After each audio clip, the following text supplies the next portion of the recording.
All right, here we go. Here we go. Let's see if I did it right this time. Come on, baby. Come on. Oh, excellent connection. Oh. I don't see any video though. Is the video coming in? Okay, there it is. I see us. Hey. I think it's working. Yeah, there it is. Oh, that almost never happens. Now the question is, can everybody hear our audio? And Toast. Yeah, give us another toast. Hello. Again? Ooh, 50-cent double cheeseburger from McD's. What up, man? Wait, is that for real? Is that for real, dude? Don't fuck with me. Is that for it says only in the app. Oh man. I got that McD's app. Dude, I'll use the app to get me some double cheese. Dude, you get some good deals. Like they'll send you a message or whatever, or it's like a push notification, like once a day. And sometimes it's just like, oh, here's our general daily deals, but sometimes it's like this one's just for you. Do you do the what's it called, like the T-Mobile Tuesday app or whatever? Have you seen that? I've got it, but man, that shit sucks sometimes. No, I mean a lot of the deals are dumb, but every once in a while something good will pop up on there, like like Burger King, get a free Whopper or something. You're just like, what? Or I like occasionally they'll do like it's like 30% off from this flower website. And I've seen that. Yep, they're fucking nice. They're nice flowers, dude. And actually, I think I've used that before. Yeah, man. For like it's like 25 or 30% off. And dude, I'll just do that. It's like delivered too, right? It's like flowers to your door, right? Yeah. It takes, and they're pretty fresh. Like it'll take a couple days for them to open and stuff, but man, they last a good couple weeks. I would say. Like it shows up, and there's bees falling out and like honey dripping down the stem. Just that'd be funny. The best. So PhysX Nathan, hit me up on Twitter. I'll let you. Evil Eye Gaming, check your Twitter. Let me see this. PhysX is a personal friend of mine, so he's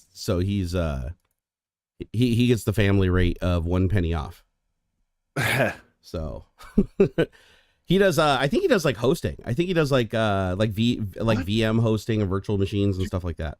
Evil Eye Gaming, man. First, I don't know if maybe English is your second language, so I'm not trying to be like a super mean person or make you feel bad, but I don't understand this reply that you got here on Twitter. What for guy, come one, what take two so long, old man, lol. You're usually pretty good at deciphering that shit too. No, I mean, I think I can translate. It's like what are they saying? Why are we so late? Like what for guy? Question mark. Come on. What's taking so long, old man, lol. You know, as you get older, you know, it takes longer and longer to get there, you know, so I'm just picking. I'm totally just trying to be just a goof. Like, I don't mean nothing by it. It's just, I can see where that's like, I don't know, man. It's like first gen GPT, like, you know, AI word trying to sound human kind of thing. It's just funny. Right. Hey, PhysX, check your Twitter DMs and reply to it, please. Oh, me? No, not you. No. Oh, okay. PhysX in chat. He's talking to you, but I've been like trying to DM him like before the show, trying to get an answer on something. Oh, and okay. So I'm just telling him through the show, since I got his attention, to go check his Twitter DMs, because so there's something I want to discuss today, but I can't without proper clearance. Needs you know, you got to get the clearance, man. You got to get the clearance. You know how it is. I know. I'm try. Yeah. Hey, no, it's cool, man. It's totally fine. I've been many decades, well, like 2 decades on the internet. And I am quite fluent in typo and broken. Like, look, it's not your fault, man. So I've been in enough MMOs where guys type just way too fast and you skip words and letters and stuff. So it's so dude, you've gotten some good ones though. You got ones on here that I read like 3 times over, and I was like, dude, I could not figure out these hieroglyphs. Like, I felt like I discovered some new language, and you read it and you were like, no, I know exactly what he's saying. Oh, yeah. You like perfectly translate it. My favorite is deciphering people's like custom license plates. That's fun. It's really cool. That one I'm actually pretty decent at. I think I get the license plates pretty routinely. You know, it'll be like, oh, boats forever, but it's like something completely weird. Yeah, I like it. It's fun. Just more efficient. Why type that when you can type debt? Yeah, I guess. I had it drilled into me to not be. Barnacules Nerdgasm said at everyone, like hashtag Tech Talk needs you to get in here. As a doofus kid. You do. And so like my typing, like especially my text messages, are way better than my like speaking. I type very well. And you do. You actually do. I can attest to that. Like I'm talking punctuation, capitals, the whole kit. I'm because it's so important that your message get interpreted correctly with text. There's no tone, there's no facial cues and stuff. And so a lot of times people will, because they don't know, and especially if it's something kind of spicy topic, they will fill into those unknown spaces with negativity a lot of the times. And that's like a natural reaction to things. And that is oftentimes not the true intent, but people think you're being an asshole. Yeah. I don't think the internet does a very good job of relaying emotion. That's something we kind of did it with like emoticons and stuff. We've given the tools to do it, but I don't think enough people have figured out how to like properly use said tools. And so emotion doesn't really get translated very well. And I've noticed that because there's been times before where somebody has messaged me and I've read it like 3 times. And I'm like, man, this is really aggressive. But then I realize either English isn't their first language, they don't use emojis or refuse to use emojis, they don't use any of the what do they call where you use like short script like /JK or sarcasm. Oh, sure, they /S stuff at the end or something for sarcasm. It's like there's really no way without seeing somebody's face or hearing inflections in their actual voice. Like there's no way to make that determination without that stuff. That's why it literally exists. Yeah. Got a typo in the title. It says world. Or it does say world you live on Mars. We had Evil Eye Gaming do the title for us today, so it's actually his fault. Actually, I don't know. Are you sure? Because I just looked at it. Looking at it. I didn't see the typo. Hit refresh. Maybe it was an HTML error or something. Oh, okay. Because it does say W. Here, I'm gonna take a screenshot real fast so I don't lose it. Yeah, that happens, man. That happens. Oh, this is good stuff. Good stuff. Okay, so I've got it saved. Pictures. Minimize. Refresh. Yeah, now it looks better. But I'll show you the picture in the Skype here, so you know that it is true. Wait, what are you showing now? The world you live on Mars.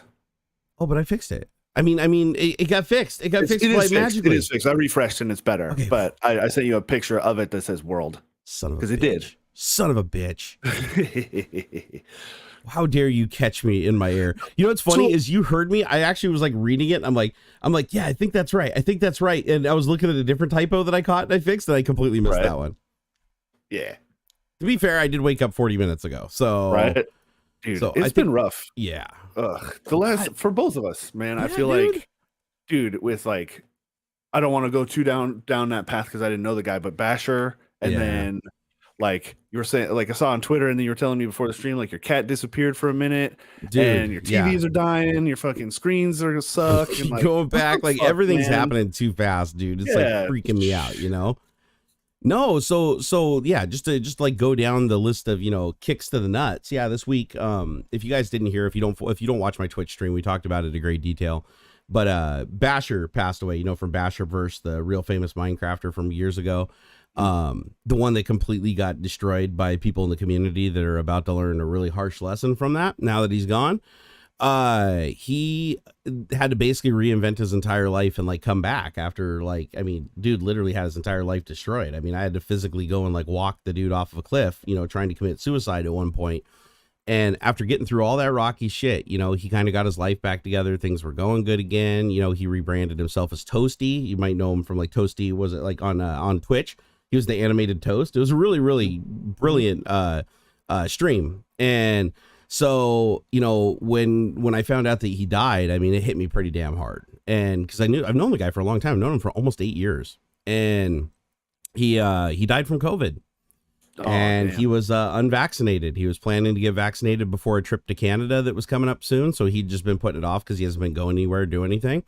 But it turns out that, other members in the house that were thought to be vaccinated, 1 or 2 of them wasn't. And they brought it in and he got sick and he wasn't vaccinated, and it put him in the hospital, in and out of the hospital for a week or 2. And then he succumbed to it, and there's nothing they could do. So it was really sad. At least he went peacefully in the end, but still it's like, holy shit. Right. It's like to get that news, like in the middle of a live stream. I just lost my shit and ended the live stream. But, it's just so sad that that's like the end of the story after so much fighting and so much struggle and so much stuff happened. And his mom literally he was very close with his mother. His mom just died. like in like just literally like months previous, and that put him into a real dark place again. And we just got him out of that, and you know, he was starting to recover from that, and then this happened. And I was just like, my God, dude, just it just gets piled on and on and on and on and on. So please get vaccinated, okay? Like, if you ever need to reason, if you think this is some imaginary fake thing, just know that people that I know in real life, like people, not internet friends, people I know in real life and I hung out with in real life, this is the third one now that's died from COVID. So, and it wasn't some botched record or anything like that. They were literally on ventilators all the way up until the end. So, and they tried everything. It didn't work, you know? So, yeah. I don't want to go into it too deep because it is a touchy subject for me. It really has. But just know that I'm going to do everything that I possibly can to, you know, help him rest peacefully and do everything I can to make sure that, you know, his name isn't getting shit all over on the internet again, all over again, because of a bunch of lies from a bunch of idiots. Or actually, I won't say idiots. I'll say malicious people. They weren't idiots. This wasn't an ignorance thing. They did it on purpose, knowing that their information was wrong for the purpose of destroying somebody to get views. And it's still having a tangible bad effect. So, but I do have some good news. I have some really good news. I actually have clearance to talk about it now, so we can tell the story. So, somebody who I know, I won't go into details, but somebody who I know, was showing his support for, Basher after he passed away. And, you know, somebody decided that they were going to swat him. Oh, and luckily for him, he knows the police in the local area. So the SWAT was 3 police cars showed up and had a nice long chat with him. And it turns out that it was, as you'd expect, a younger kid, 16-year-old kid, was the one that tried to swat him. And the reason they know is because they were able to trace the kid back. Yeah. And they got him in custody. So so they did. The person who started the SWAT, who thought that he would get away with it, he is currently in custody right now pending trial. So that all happened like so quick. Do you know what they're getting him for? Is it going to be like filing a false police report? Is it going to be domestic? Like, because I know some places will hit them hard for like domestic terrorism kind of thing, and then others it's more like it depends on maybe what they said or that kind of thing. Hold on here. Do we know what the charges are yet? Because like I know all I know right now is that he's in custody. They went to his house and they arrested him, so they do actually have him in custody. Yeah. They're holding him. They may not have like whatever to charges yet, because like I know the one, it was a couple years back, the kid in like Kansas City or something, like was paid to call in a SWAT thing and was given like the wrong address based on like a COD match or something. And they went in and killed the dude, ended up dying. Yep. I know they got him for murder. I think it was like murder 2, like unintended like that. But also filing a false police report. And then I think they got him on a couple bomb threats from years prior as well. Yeah, I remember a whole bunch of stuff linked together because of that one. And he ended up, and it was because I think he bragged to a friend. I think in that case, he like bragged to a friend, and then the friend rolled over on him, and then they were able to link everything from his side. But this made me happy, because it's like, you know, I've been telling people lately, it's like, listen, you know, it's like the police are getting better at tracking these people down. Yeah, I like that. And this was great, because this is like the fastest response ever. Like they literally had the kid in custody while they were still at the first call responding to the actual SWAT. Yeah. So I thought that's absolutely fantastic. So my hat's off to, you know, and even my local police have been great at dealing with this stuff. Like the tools that they have now, they didn't have 5 years ago. Right. Like they're able to subpoena records through Fire RTC, and the FBI works with local law enforcement on the Tor honeypot. So if people do it through Tor and IP telephone gateway, they have a good chance of tracking them down. And they've been getting them. They've been nabbing up a lot of these guys, and they're getting huge sentences too. Like 20. That one guy you talk about is 20 plus years. I like it. I like that they're taking this shit more serious. I am too. I'm very, very happy with that. And like having that conversation with your local PD won't be like, depending where you're at, but it probably won't be as weird as you might think, you know. Say, hey, look, I do this. I have had these things happen to friends or whatever. The conversation's easy enough. And yeah. Hold on here so I can hand it to my police officer too. But man, it still super weirds me out, man. I see so many young folk, and I say young folk in the sense of like under 18. Right. Like minors. Use like their full fucking names on their Instagram. Yep. Or Snapchat. I'm like, are you insane? Yep. Do you like what are you doing? Yeah, it's wild. It's like, yeah, they think they think that somehow they're like untouchable or something. And you know what I think it is it's like they see like the older guard bragging about the shit that they got away with, like outside of statute of limitations from a long time ago, and they think that they can still get away with it today. Man, it's like, I don't know. Also, so I got some more information. So not only is he in custody, so the 16-year-old kid is in custody. They recovered his computer, so they haven't given back the information yet on what they found on it, but they're going to go through his computer to see if they can find any chat logs, if he's done other attacks, because obviously if he's done this to other people, they want to add that on. If he's done any other kind of attacks like DDoS or anything like that, they'll be able to figure that out from his computer. So they've already recovered that. So once they go through that, but what I'm hoping that they find when they go through here is some of these like really, really, really bad evil drama channels that are putting these youngsters up to doing this shit. Like right. I would love to see in the end when they get this, because I'm going to link my police department to it because they already have an ongoing investigation going into a couple of these guys. And so if we find out the 16-year-old kid is like, you know, a huge follower and a super fan of, say, one of these drama tubers that's constantly, you know, basically saying it's okay to DDoS and to attack people, to harass people, that would be great. That would absolutely be great, because there's so many cases that are open right now. What's that? Yeah, like totally. Go up the chain. Yeah, up the chain. Yeah. So and these young kids, they don't want to go to jail for the rest of their lives, so they're gonna have no problem fucking rolling over on these people. They're only their idol while they're on the outside. The second they know they're going to the big house, they're gonna roll over on them. So as much as like swatting's bullshit and DDoS kind of too, there have been times where I'm like, man, if I could just like, here's their phone number, just spam the shit out of them with weird text messages.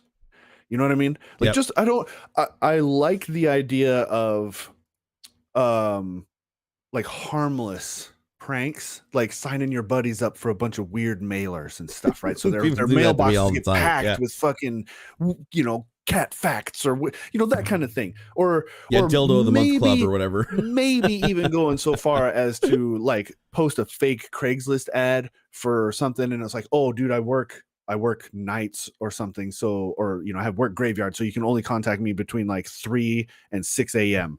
And, you know, or, you know, that kind of thing. Vaguely harmless stuff that's like annoying is still kind of fun and funny to me, but like, that's messed up. You don't fucking call the fuzz on your buddy or on somebody saying like, oh my God, I heard gunshots, or like, oh, I'm holding my girlfriend hostage. Come and get me, fuckers. Ah. Yeah. In this case, we're past the 30 seconds or whatever for swearing. Yeah. We're good. Fuck. So apparently the SWAT. So I'm going to get a full copy of the report. It's being sent over to me today. And it's an ongoing investigation. They have him in custody, but obviously they're trying to find more stuff. They have his PC. They were able to get everything they needed in a warrant to collect everything, because this is serious, right? This is really serious shit. Man, there's some people die. Yeah. But apparently what he called in was actually a bomb threat, pretending to be the person that lived at the residence, saying that he was going to murder a bunch of people with a bomb. Jeez. So had the police not known who this person was, and he didn't have a rapport with the police because he recently did some heroic bullshit, and the police didn't like roll up, like, you know, cautiously, you know, like, wow, we don't think this is really the case. It would have been a pretty terrible SWAT response, and it could have led to him actually being murdered. So they're going to handle it that way. And so I'll keep you guys apprised to what I know. But the most important things right now is what they find on the kid's computer, what other like drama tubers he links to that are inspiring this type of behavior. I think that's going to be a big one. Because I find it odd that this happened when he was actually coming out in support of Basher, which the only person that was doing anything, we all know who it is. There's one person in particular that was drawing the false narrative around Basher that wasn't based in any fact, that was just going around and making up just crazy grandiose claims and making threats and shit. So why else would somebody be willing to swat somebody over their support for that person, when the only person that was really pushing that huge negative narrative and everybody under it was that all starts with that one person? Like, even the people that picked up the story later on, it all starts with the one person. So I have a feeling that this guy, you know, it's just a hunch, but I have a feeling that when they go through his computer, they're going to find some, you know, DMs talking to a certain somebody or talking to people that are linked to him. And hopefully they find a bunch more shit. I really hope they do, because I have an open case right now from somebody who was intimidating and threatening to come to my house during a live stream a couple of weeks ago. They already know who the individual is. They're collecting more information right now. Which is great, because they were able to track that dude like no problem. Like, that dude literally logged into his Twitch account and didn't even bother. Like, I don't know if he just forgot, but didn't even bother using a VPN. So they didn't even have to go through that. They just basically just went to his ISP, boom, nailed him and had him. They haven't approached him yet. You know, they're still sitting back and collecting information, but they know who it is. And so they said, if I can link any more information, they're like, doesn't matter if it's related to the case or not. If you know people that are getting similar threats, or you know people that are having similar experiences with harassment online up to and leading to swatting, stuff like that, just give them the information. They'll link all the cases together. So as they're investigating this, they can start figuring out what the common elements and the common patterns are between all these crimes. Yeah. And so I'm excited to see the outcome of that, because that's something that I haven't really seen many cops doing lately. And so it makes, I'm just fucking thrilled that they're finally doing this, because again, it's retroactive. So if they find something, they're going to go back and find old stuff, like leading back for years, potentially, you know, starting with today and working their way backwards, and anything that's still within the statute of limitations.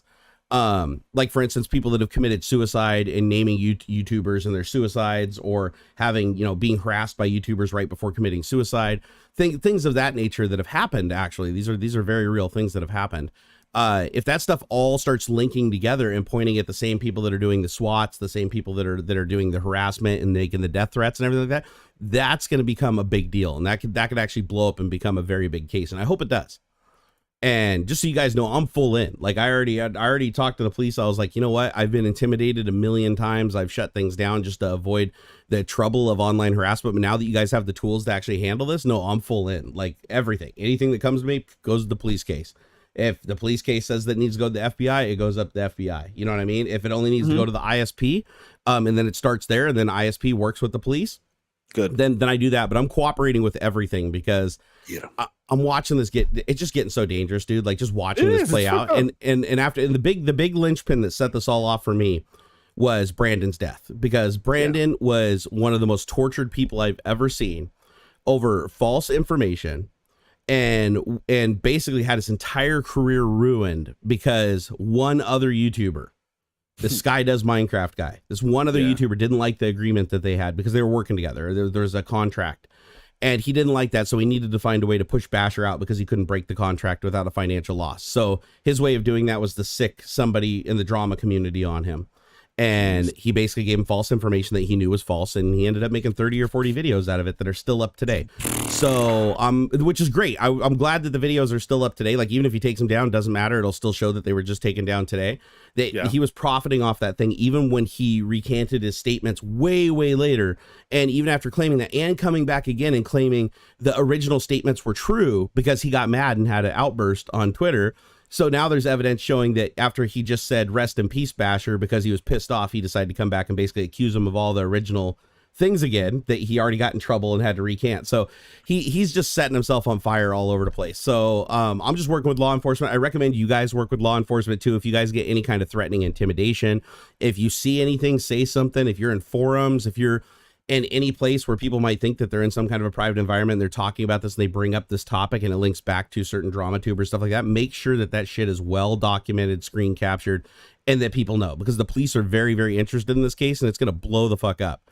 And the more information that we put into it, the better the end result will be. And the better the end result be, the less that we're going to have copycats, right? It's like, take out all the serial killers and you have less serial killers, right? Because everybody's like, oh shit, they're getting caught now. Oh, we're going to not be as many serial killers. Same thing here. So, but that made me happy. I was so happy to see that, because the last SWAT that I saw where the guy got caught, it took him about 2 weeks to go through all the requests for data. The fact that they were able to get the 16-year-old kid like in custody within just a little bit of time after the original SWAT attempt, dude, they're killing it. They're absolutely killing it. Like, in a completely different area too, mind you. This is like a completely different police department, a completely different jurisdiction.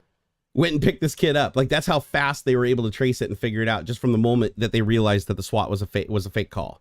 Nice. And I'm just like, dude, like, oh my God, this is great, because this just shows that these people that are trying this stuff, they think, and I'll tell you what, it's not going to slide when they get in front of the judge and they're like, oh man, it was just a prank. It was just a joke. Because they're going to try. And the judge is going to be like, nope. Like, police officers have died, innocent people have died. Like, no, the judge is not going to be like, oh no, you're 16 years old and you're old enough to drive a car and be on the internet threatening people's lives and doing the work of very, very evil people. You deserve it. Instead of like juvie or whatever, you're not allowed within 100 feet of an electronic device. Yeah. Outside of like the whatever the school gives you. Yeah, didn't they do that to, was it Kevin 25. Mitnick? Was it Mitnick? Kevin Mitnick? So, I've ever really, the War Games guy. I just think of hackers all the time. When Zero Cool, he's like, you can't touch nothing until you're 18, and then and I get the feeling that was actually like based on something true. No, it was. Kevin Mitnick. So because I remember the story. Fuck him. That hurt worse. That hurt worse than being in jail, because you still get cell phones and internet access and stuff in jail. So nope. Yep. No, Kevin Mitnick, when he was charged back, and I believe it was either the 80s or early 90s. Yeah, no, it was the 90s. So in 1999 he was charged, and he couldn't touch technology. I think it was for 10 years. Yeah. And it was nothing. He wasn't even allowed. The only device he was allowed to use, I think, was like a corded telephone. And it had to be a rotary dial. He couldn't even use a touch tone, because a touch tone could be used to manipulate modems and fax machines. Oh. So like he had to have like a corded like rotary dial, like, good. And that's it. He wasn't allowed to have anything else for like 10 years. And then like I remember when it ran out and he was allowed to have technology again, he like immediately jumped back into it, became an expert again, and then started working as a consultant to help companies become more secure. Great. So in the end, I mean, he's actually pretty wealthy, if I remember right. Like he ended up getting a job being what do they call him? A pen tester, basically, to like break into these companies and like figure out flaws in their security. And he's incredibly good at it. Like he's one of those people where it's like he's the whole package. He knows how to social engineer. He knows how to brute force. He knows how to code. He's like the triple threat. Natural. Yeah. Yeah. He's just natural at some of that stuff. But that's why so they did that to him, because he did like so much colossal amounts of damage. But the thing is, like, I haven't heard of anybody but him that had that kind of punishment. And it's like, that would actually, you're right, that would be a great punishment. You know, like literally you cannot have, if you are caught with, any electronic device or anything's linked online to any of your activity or whatever, boom, your parole is revoked or whatever, and you're thrown right back in the pokey. Yeah. I think that if you did that, it would stop this shit a lot. It really would. No console, no iPad, no phone, no cell, nothing. Yeah. Nothing. If you go to jail for like swatting somebody, then you literally have no access to technology. Actually, and I would even go so far as to say that you're not even allowed to call 911 unless it's for your own purpose. Like there has to be like some stipulation on there so that you can't even potentially weasel your way out of like trying to get somebody falsely attacked. Damn. Like you have shown that you cannot use this technology responsible, so you are limited in its use or completely cut off from it. And if people saw that, they would stop doing that stuff. Yeah. That's it, man. But it's funny, you look at these cases and all these people are like I watched one last week because I was going through and watching like these, swatting cases, and not just swatting, but there was also other things where like people are threatening to go to people's houses. A dude actually sent his fans to a guy's house to intimidate. That happens more often than you think. Hell, that's how, remember the Frank Castle thing with Boogie? A dude literally came over to his house and was threatening to kill him and beat on his door and stuff. People are psycho, right? There's just psycho people out there. And it's like, so you have to take those threats very seriously. Even my law enforcement, when I called them about the, the threat, they're like, no, I'm glad you called us, because we got to take this shit very seriously, because we've had some bad things happen. Even in my little town, like some bad things have happened. And they're like, no, we have to take all this shit absolutely seriously. And I was just like elated because like 4 years ago, they didn't care. You call and be like, oh, something happened on the internet. Like, what are you talking about? Like, I don't know what's going on. Like that's above my pay grade. But no, now they actually have the tools and stuff for it. And they have depending on your police department. And if your police department doesn't have the tools, then call a bigger police department in your county. Like go to like the biggest one in your county. Chances are they have it. Like I talked to somebody who said they were like in Kentucky and they couldn't fill out the anti-swatting paperwork. And it wasn't that they couldn't, it's just the officers didn't know it existed because they haven't ever filled it out for anybody before. So I just sent them the name of the document, and then they were able to go to the police station and say, I want to fill out document number, blah, blah, blah. They were able to find it, print it up, get them to sign it, and then it was into the system. So a lot of police just don't understand, right? Yeah. They don't know that stuff's even there because they've never had a reason to actually look for it. That's when you go out into the parking lot and you swat yourself to show them just how easy it is. And right. Like, I'm fucking serious, man. I just did this to you, to myself, to get you to fucking realize, like, I'm not kidding around. You actually SWAT the police department itself, so 911 gets a call, and it's actually a call from the 911 dispatch center. Yeah, I'm in the parking lot with a bomb. Exactly. No. The actual 911 dispatcher that's answering the phone, it's literally a person pretending to be that 911 dispatcher, and like claiming that to themselves, basically. There you go. Just to prove how screwed up the system is. But another good thing too is like star 69 doesn't conceal your number anymore. I got to find that out the other day when somebody war dialed my house. So that's another part of the same investigation. But it was determined that it was the same person that had made the threat during the live stream that was doing that. Like the police were able to correlate those two events and get the information to show it was the same person. But but the thing is, they did star 69. So if you do, was it star 7? No, was it star 70? What, you dial a number, 67. Star 67. Landline shit don't work anymore. Yeah, so you're supposed to do star 67. It tells you the last number that called your phone. Well, if they block it, it just says unknown caller, right? But what you do is you just dial 0 and you tell the operator, hey, I got a threatening call from the last number to this house. Can you give me the number? And what they'll do is they'll say, they'll either give it to you, which I've had happen before, but more often than not, they'll say, oh, sorry, I can't give that to you, but please call 911 and tell them what's going on. So you call 911, you say, I received a threatening call on this number. And then what they'll do is they'll hand it over to a police officer at your local precinct. They'll call the operator, the same one that you did. They'll get a different person. They just dial 0. And then on 3-way, and then they say, hey, I'm officer so-so, blah, blah, blah, case number, blah, blah, blah. We need the last, 5 numbers that called, today on this landline. And then the operator's like, oh, yeah, sure. Here's the number. Here's the number. Here's the number. Here's the number. Easy. And they can add it to the case. And then they just go reverse look up the numbers and they can see who it is. And in this particular case, the person looked like they were using, I think it was Fire RTC, but Fire RTC cooperates because so many people were using it for bad stuff. Now Fire RTC completely cooperates and hands over the incoming IP address that was actually used to use their service. So, and a lot of VPNs are cooperating too. So, good. And I think that's great. I think people are like, yeah, I get it. VPNs, if they can protect your privacy, that's great. And they have the authority, depending on where they're at. Obviously, if it's private internet access, good luck. I mean, they're literally based in the United States. Like if the FBI leans on them, they have to comply with the law. They're literally citizens of the United States. But if you're like, say, NordVPN in Panama, where it's like just wild, wild west, they don't have to cooperate with anything. But even Nord, I believe, if it was like people's lives were on the line and they need to find somebody who was actually like trying to get people killed, even Nord, whether they say it publicly or not, I think they would silently in the background roll over on the person. Yeah. And they should. They absolutely should in that case. It's like it's one thing to have privacy. It's another thing entirely to insulate people who are knowingly committing like really heinous actions that are getting people hurt and killed. So plus the Tor network's useless now. Like the FBI supposedly has honeypotted about 50% of it. So the Tor network is basically just the FBI now. So when you connect to the Tor network, it's basically a peer-to-peer network where it branches out through a whole bunch of different internet connections and pulls in data. And then it's encrypted through the Onion protocol and sent back through the network in like this peer-to-peer thing where like IPs are only known between the nodes themselves, but not the start point to the end point. Well, the FBI was like, well, what if we just create like 50,000 Tor nodes all over the place, and then the system's automatically, just through random chance is going to go through some of our nodes. And as it goes through the nodes and it continuously changes its path and keeps going through different nodes, eventually they'll get a packet that goes through all their nodes. And once it goes through all their nodes, then they have the start and they have the endpoint for those packets. And then they can basically just with that one packet or that one transmission, they can go back to either the service at the end or get a warrant to pick up the computer at the beginning and then piece everything else back together that was happening. So it's like, being truly anonymous isn't, people back in the day, there was a good argument to be made that you could stay somewhat anonymous, but with the current technologies that are being deployed and everything, it's like, you would have to be absolutely stupid to bet your life on something like that. Nope. No. Like after about 2000, man, they'll get you. If they really want to, they'll get you.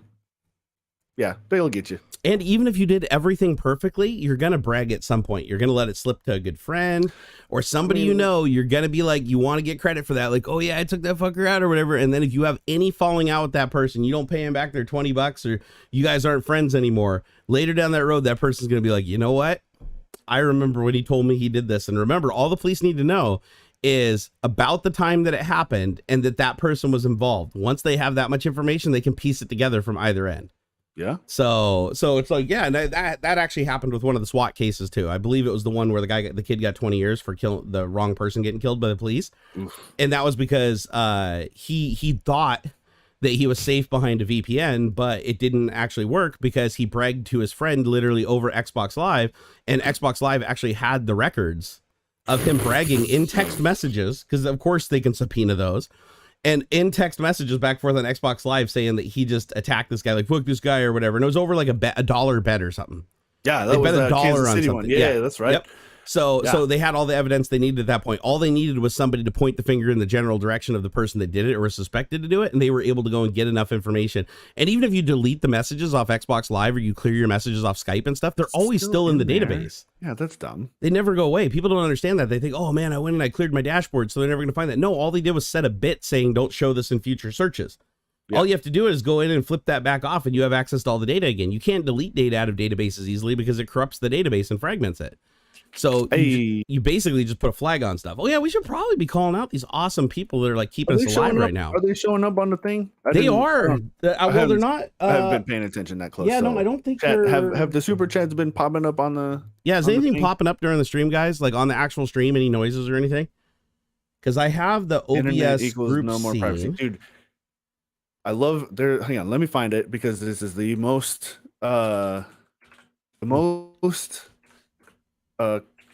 like the perfect quote about privacy on the internet from I think it was from the Sun Microsystems CEO at the time. It actually worked for a little while. Remember that? Yeah. Okay. So Sun Microsystems chief executive Scott McNealy famously said, this was more than 15 years ago. This line I'm reading is from 2016. So we're talking 20 plus years ago. Okay. So in like 2000, he said this: you have zero privacy anyway. Get over it. He goes, that's like the cut of it, but he goes on to about it. Like you haven't had privacy on the internet since about 2000. Actually, probably, well, we know for a fact that the FBI used to have a program called like Predator or something like that was actively sifting through emails since like 1995. They always have some crazy name like that too. Well, and then that came out like, it got leaked or whatever, and so they changed the name of it and said, oh no, we're not doing that anymore, but they really just changed the name of it and it's something else now. But like, yeah, you haven't really been private on the internet since forever, really. Like it's really just a matter of degree, I suppose. You know, when people think like, oh my gosh, the internet is the reason for it. It's that no. Since the 50s, since like credit cards were a thing, since they started tracking your purchase histories and stuff. I'm talking when credit cards were a piece of paper in your wallet. Yeah, like the 50s. They've been tracking your information as best they can forever. They've what is it? The Nielsen TV ratings. How long has that been around? They've been knowing and been trying to find out as much about you as a human being forever. Like I don't know what people think has changed. Maybe again, it's like the internet has really just put all of this stuff more obvious. It's more in front and in your face, but it's always been there. It's always been there. Like, and getting worse. Like, I mean, you all remember what happened with the tool leak. Remember the Microsoft tool leak from the FBI? Well, that's a shekel. That's how the shekels are, man. That's neat. I've never seen that. I'm sorry. No, I just saw that. It's like 30 shekels. A maze. That's neat. I've never seen that before. It's like this. Like their currency is like this. It's like that is neat. Yeah, brotherly love. That's really yin neat. And yang. I just had to point that out. Sorry. Here, let me read out these super chats because man, we got quite a few of them today. This is amazing. You guys are awesome. So let's see here. Mahmood, thank you for subscribing to the channel. I appreciate that. Man, that's cool. Eric G, thank you for that $5 super chat. We appreciate that. I'm trying to get the overlays on the stream working again. So we'll see as super chats come in. We'll see if I can tweak it and get it working again. Eric G, thank you for the $5 super chat. He said, woo, just as I was stopping to get food, because he's a truck driver. He's always driving trucks. Yeah. Let's hear Lewis 69420. Gotta love that name. Thank you for the $1 super chat. Appreciate that. MT Boy 1991. Thank you for that $20 super generous super chat, bro. He said, greetings from let's see here, Missoula, Montana.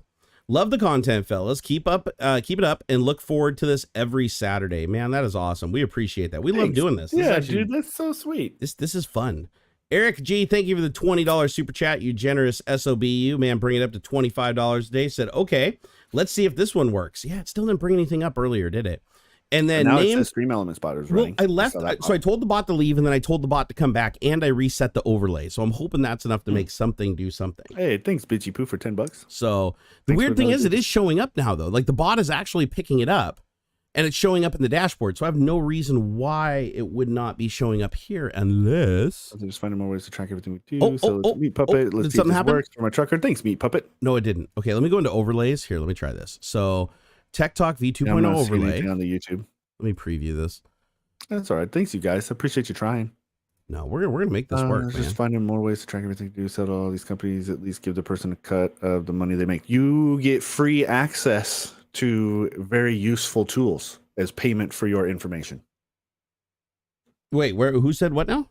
TJ Mini Speeder Phillips says, "True. Now they just finding more ways to track everything we do. Sell it to all these companies. At least give the person a cut of the money they make. You are getting free access to Twitter, YouTube, Google, everything. Google, all of Facebook, everything on the internet is free. For all of the cool shit. That's really literally how they get around paying you is because you're using it for free. The most fundamental tools that you use on the internet are free. That is your payment. That is your payment. It's not cash, but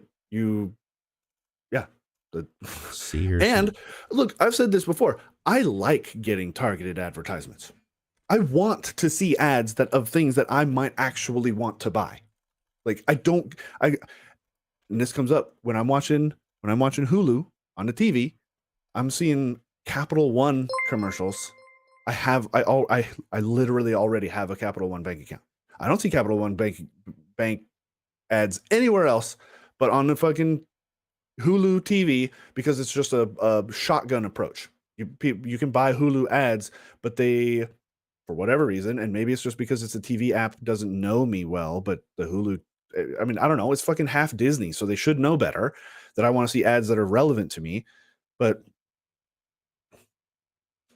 they don't. And like, it's mildly irritating. It's not enough to get me to stop or to pay more to not see ads. I fixed it. I fixed it. Yeah, Vince said a sound. Oh, there it is. Yay! I saw it popping up. Hello, nerds. If it's free, you are the product. 100%.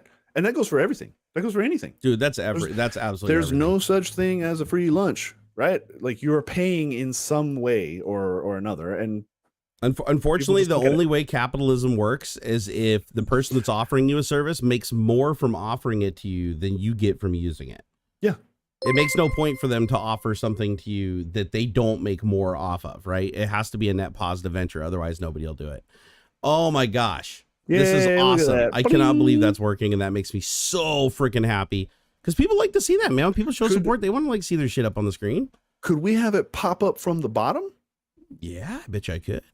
Let's see if I can use my hacker skills. I pay for services. You pay for YouTube Premium or whatever it is. YouTube, whatever. What is the red? If you pay for YouTube Premium, then you're YouTube Red? actually not watching ads. And that's how what you're paying for is not watching ads. You pay for whatever. I don't know. But there are times they just don't. That's not their business model, and you whatever. But right. So how do I make this move up? Like I said, I'm okay with it, and I don't know. I like the benefits of them knowing whatever it is they want to know about me. There's websites you can go to Google. There's like I can't remember off the top of my head. It's something.google.com, and it'll show you all the guesses that they make about you based on the information that they've collected. It's really neat. Like they'll guess, oh, you're probably this old. You're probably living in this area. Actually, they know exactly where you live. Like probably to within 3 feet. All this stuff. You probably have kids. You probably have high blood pressure or whatever the fuck. Like all this stuff. Like it's really fascinating and a little weird. Like they make some very, very intelligent guesses and have been for a long time. I've said this before too. Like Target, based on purchase history of millions and millions and millions of people. You don't even need specific data about specific customers.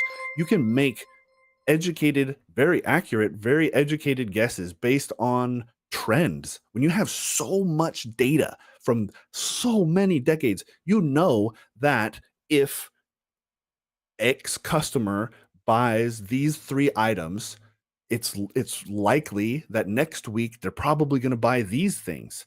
And if they do that within a certain span of time, they're pregnant. Yep. Data is the new gold rush, dude. Dude, and the thing is, we've been collecting data for so long, and I don't just mean in like a privacy, like customer, individual sort of like targeted advertisement sort of thing. I'm talking just data in general. So much data has been gathered over decades, and we've only just in the last few years, like 5-ish, 10-ish, well, really 5-ish years, had the computational power to do anything with it. Like, this is why we're able to create these like AI models that are better at discovering cancer than human beings, that will discover that you have a little bit of cancer way before you get symptoms, way before any human looking at those pictures would know that that is cancer, because we have trillions and trillions and trillions of pictures of confirmed data, and then they can make educated guesses. These models are incredibly good at finding these things, and I'm talking about making guesses all kinds of different ways, all kinds of stuff. It is mind-boggling. Super cool. I think I fixed it, dude. I think now they'll bounce in and they'll bounce out. Like they'll come up from the bottom and then they'll go up through the top, or vice versa. Oh, like yeah, like it should come down, like stop, and then like do its thing and then go down. I wonder how these algorithms deal with ADHD. They can probably guess that you've got ADHD. Oh, not only can they do that, they actually advertise coffee. Like you can actually select that as a metric. If you're advertising stimulants when you're selecting your demographic markers, usually you have like education and stuff. You can also select things like ADHD, OCD, what is it, mental health, like people that talk about mental health in one way, shape, or form. So you can select all these tags and all these markers that have been collected, because the more data they watch from somebody, the more they can figure out if they're just talking about it or if they actually suffer from it themselves. Isn't that wild? I mean, the data is the new gold rush. Like, people realize this. There's a reason that everything is free on the internet. Like, it used to be you had to pay for Prodigy, pay for this and pay for that. It's like the reason that there was a free internet connection back in the day when you connected to, what was it, like, not AOL. Well, AOL would give you the $100 free. Ads. But Net Zero pop up ads. And yeah, stuff, remember Net Zero had ads everywhere in it. It's like it's all ad supported. And the thing is serving you ads is profitable, but it's even more profitable when they serve you an ad that you have a higher likelihood of clicking, and they can charge the customer that they're serving the ad for more depending on that click through rate. Yeah. So if they can figure out how to use AI to figure out like what your vice is, like they can tell that you have a gambling addiction, for instance, by analyzing your behavior, they'll advertise games to you like Raid Shadow Legends and Clash of Clans, because those things will appeal to somebody who's a gambling addict. And they'll get a higher click-through rate, and those companies will make more revenue, so they're willing to pay more for those marketing campaigns that are more precisely targeted.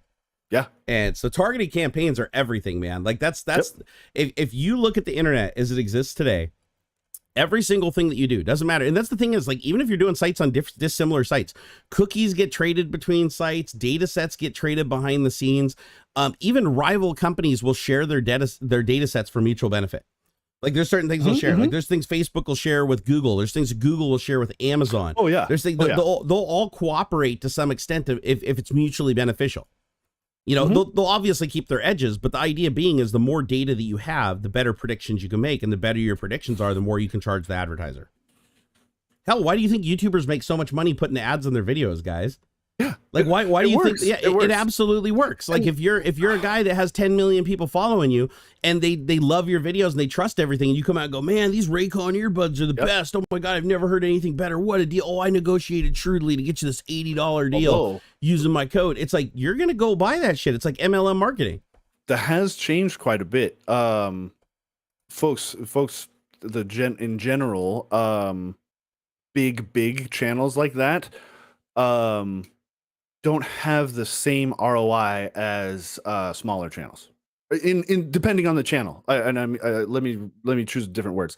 Like your example of like 10 million subs on YouTube. That's probably a good ROI, in the same sense as buying like a Super Bowl ad, right? Yeah, you're getting a lot of locked eyeballs on that sort of thing. So you don't need 10% of them to convert. You need just like one. It's fine.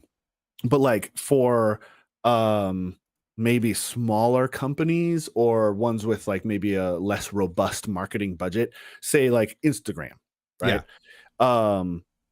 A big influencer is less trusted, actually, because they think it's like skeezy. You know, it's been tainted by like the Kardashians and stuff, by them not divulging that they are like sponsored posts or whatever, them recommending a certain product and not disclosing it, and B, they're like skeezy. They've been burned. The general public has been burned enough by big people being paid to say good things about a product, and so they're more likely to. There's that parasocial relationship. Is stronger and more trusting in a like smaller communities, 1,000 to 10,000 or micro influencers and stuff. No, I guess if you're talking about percentage of volume, like if you're talking about the overall percentage of like the total people following somebody, like if I have 10 million people, obviously it's going to be a smaller percentage than somebody who has 100 really hardcore dedicated followers of a very specific demographic, right? So, but at the same time, you have people like not Logan Paul, his brother Jake Paul, right? Who was like, every video was like, dude, man, it's loot crate business, dude. I got a loot crate and it had $10 million worth of Nike in it. And everyone, you're guaranteed to get so much stuff. Look, I'll open another one right here. Oh my God, I can't believe it has a brand new MacBook Pro. And it's like, nobody got any of that stuff. Everybody that got anything nice, it was counterfeit. It was a total scam and he knew it. And you're like, and everybody called him out. Like the whole community called him out. I mean, it went viral. Like, dude, this is disgusting what you're doing. And what does he do? The exact same thing again, like 6 months later, everybody falls for it. And it's even more profitable than his first campaign. Yep. Because the problem is they have these really young audiences, and the young audiences have, like you said, that parasocial relationship where they're like, they think that they like love this person or they trust this person, like this person's part of their family because they watch so much of their content. And when they tell them stuff, they really want to believe it. Like they have blinders on, right? They feel like they need to believe the things that they're telling them. And they're all too willing to just lie to their face. Like these crypto scams that have been going on with like Phase K or K and was Sam Pepper and stuff, where these guys are just like, oh my God, guys, you won't believe it. I just put $50,000 of my own money into this coin. I want to take, you guys have helped me so much. I'm going to take, you know, that whole used car salesman. Yeah. You guys took me, like, you got to sign up for this. And like every single person lost their money because the second that their entire audience bought into that, they dumped everything. Right. They rug pulled their own audience. And then they come out and try to make a video like, oh, geez, we're so sorry. And then CoffeeZilla comes out and calls them out and shows all the wallets. And it turns out that Kay has done this like 20 times. Yeah. Like this is like a reoccurring thing. They find a coin, the coin comes to him, pays him like 250 grand, gives him a bunch of the coin, then lets him rug pull his audience, and they do it over again. And he just keeps apologizing. But because his audience has that unhealthy relationship where they think they're in love with them, they're like, oh, it's okay. Like, we understand. He's like, oh, and I lost so much money too. And CoffeeZilla's like, no, he actually sold and made like $250,000 on this last one. The one that he made a video, he's like, I lost money too, guys. I lost money too. Like, I really thought this was the real deal. You guys know I wouldn't do you like that. And CoffeeZilla's like, well, here's the accounts. Like, deny him. Publicly, he won't. Like, because they're obviously tied to him, right? Because he cashed out. And it's obvious that he cashed out because the money, once it comes out of crypto, it goes into real money. And the only way to touch it is to expose yourself. So anyways, it's like, it's one of those things where people just trust the creators. And that's why a lot of advertisers go after creators and are willing to pay them so much more money. Like, if you go to AdSense, you could open a campaign where it's like you get 10,000, you know, ads at the beginning of a video, and it might cost you, you know, a couple $100 to get half of that from like a content creator. You'd pay upwards of $5,000 to $10,000. That's like pretty standard fare. And so in that $5,000 to $10,000, you're getting a 30-second ad where that creator's like, guys, I love this product. It's so good. You guys got to get it. Like, not only are you supporting the channel, but I really believe in this. That's awesome. And I play Raid Shadow Legends every day. And I got my 50 gold pieces. Like, even though it's like dudes that literally work on like old 60s cars and shit, you know, that have never played a video game since Atari. And they're like, oh yeah, I play it all day, like every day. Like, oh man, the other day I stopped building my car because I was like, dude, I was fighting this guy. And it could be you. Get on there and, you know, we can all fight and have these. It's like, dude, you know, the guys from Daily Driven Exotics have never picked up. You know, Heavy D Sparks has never picked that up and actually sat down and played that thing longer than it took to actually get the B-roll for the video clip. But the thing is, people believe it. Like, his fans watch it. They're like, oh man, cool. It's free. So I got nothing to lose. You sign up, you go in there, and then it's like, oh, do you want to get the attention of your influencer, like, and join his team? All you need to be is level 57. Here, let's, for $10 for one time, only 30 minutes only, you can immediately jump the line and be up there with your favorite creator and his clan. And it's just, it's so predatory. And I cringe, and I'm like, why do people do that? You know, Linus even did it, but he didn't know. Like, Linus genuinely was just like, you know, it's marketing. People are like, well, Linus, why would you do that? It's like, dude, he has a company. He has a marketing department. They just send stuff to him and he just does it, right? It's like the segues and it's a business. The vacuum review they did, and everybody freaked out. Yep. But the Raid Shadow Legend was like legendary. When they did that, the whole community was just like Linus even said, holy crap, like in the WAN show following that. He's like, I have never seen somebody so mad about an advertiser. He's like, don't worry. We learned our lesson. We're never doing that one again. You know, and it's like Cletus McFarland, he did Omaze and everybody like just attacked him. And he's like, nope, we're never doing Omaze again. But then Omaze like doubled his paycheck and he's like, Omaze was back. He's like, sorry guys, but Omaze, they pay so damn good and they're so supportive of the channel. Omaze is back, you know, and it's like, oh my God, you two-faced son of a bitch. But it's the same as multi-level marketing. It's like, you know, when your aunt came over and tried to sell you one of those Shackley milkshakes or Amway or Mary Kay or a vacuum cleaner, was a Kirby vacuum. It's the same thing. It's like the reason that the companies use your family members to sell to you is because, one, there's no risk to them because your family members only get paid a small portion if they sell the thing. So there's no risk to the company, right? Like right. They make it sound like you're an employee of the company. They'll take care of you. No, it doesn't cost them anything. There's zero risk. All the risk is on you. And then you have to sell a vacuum to your family member, which you might keep $100 from the sale, but they're getting like $800 from the sale.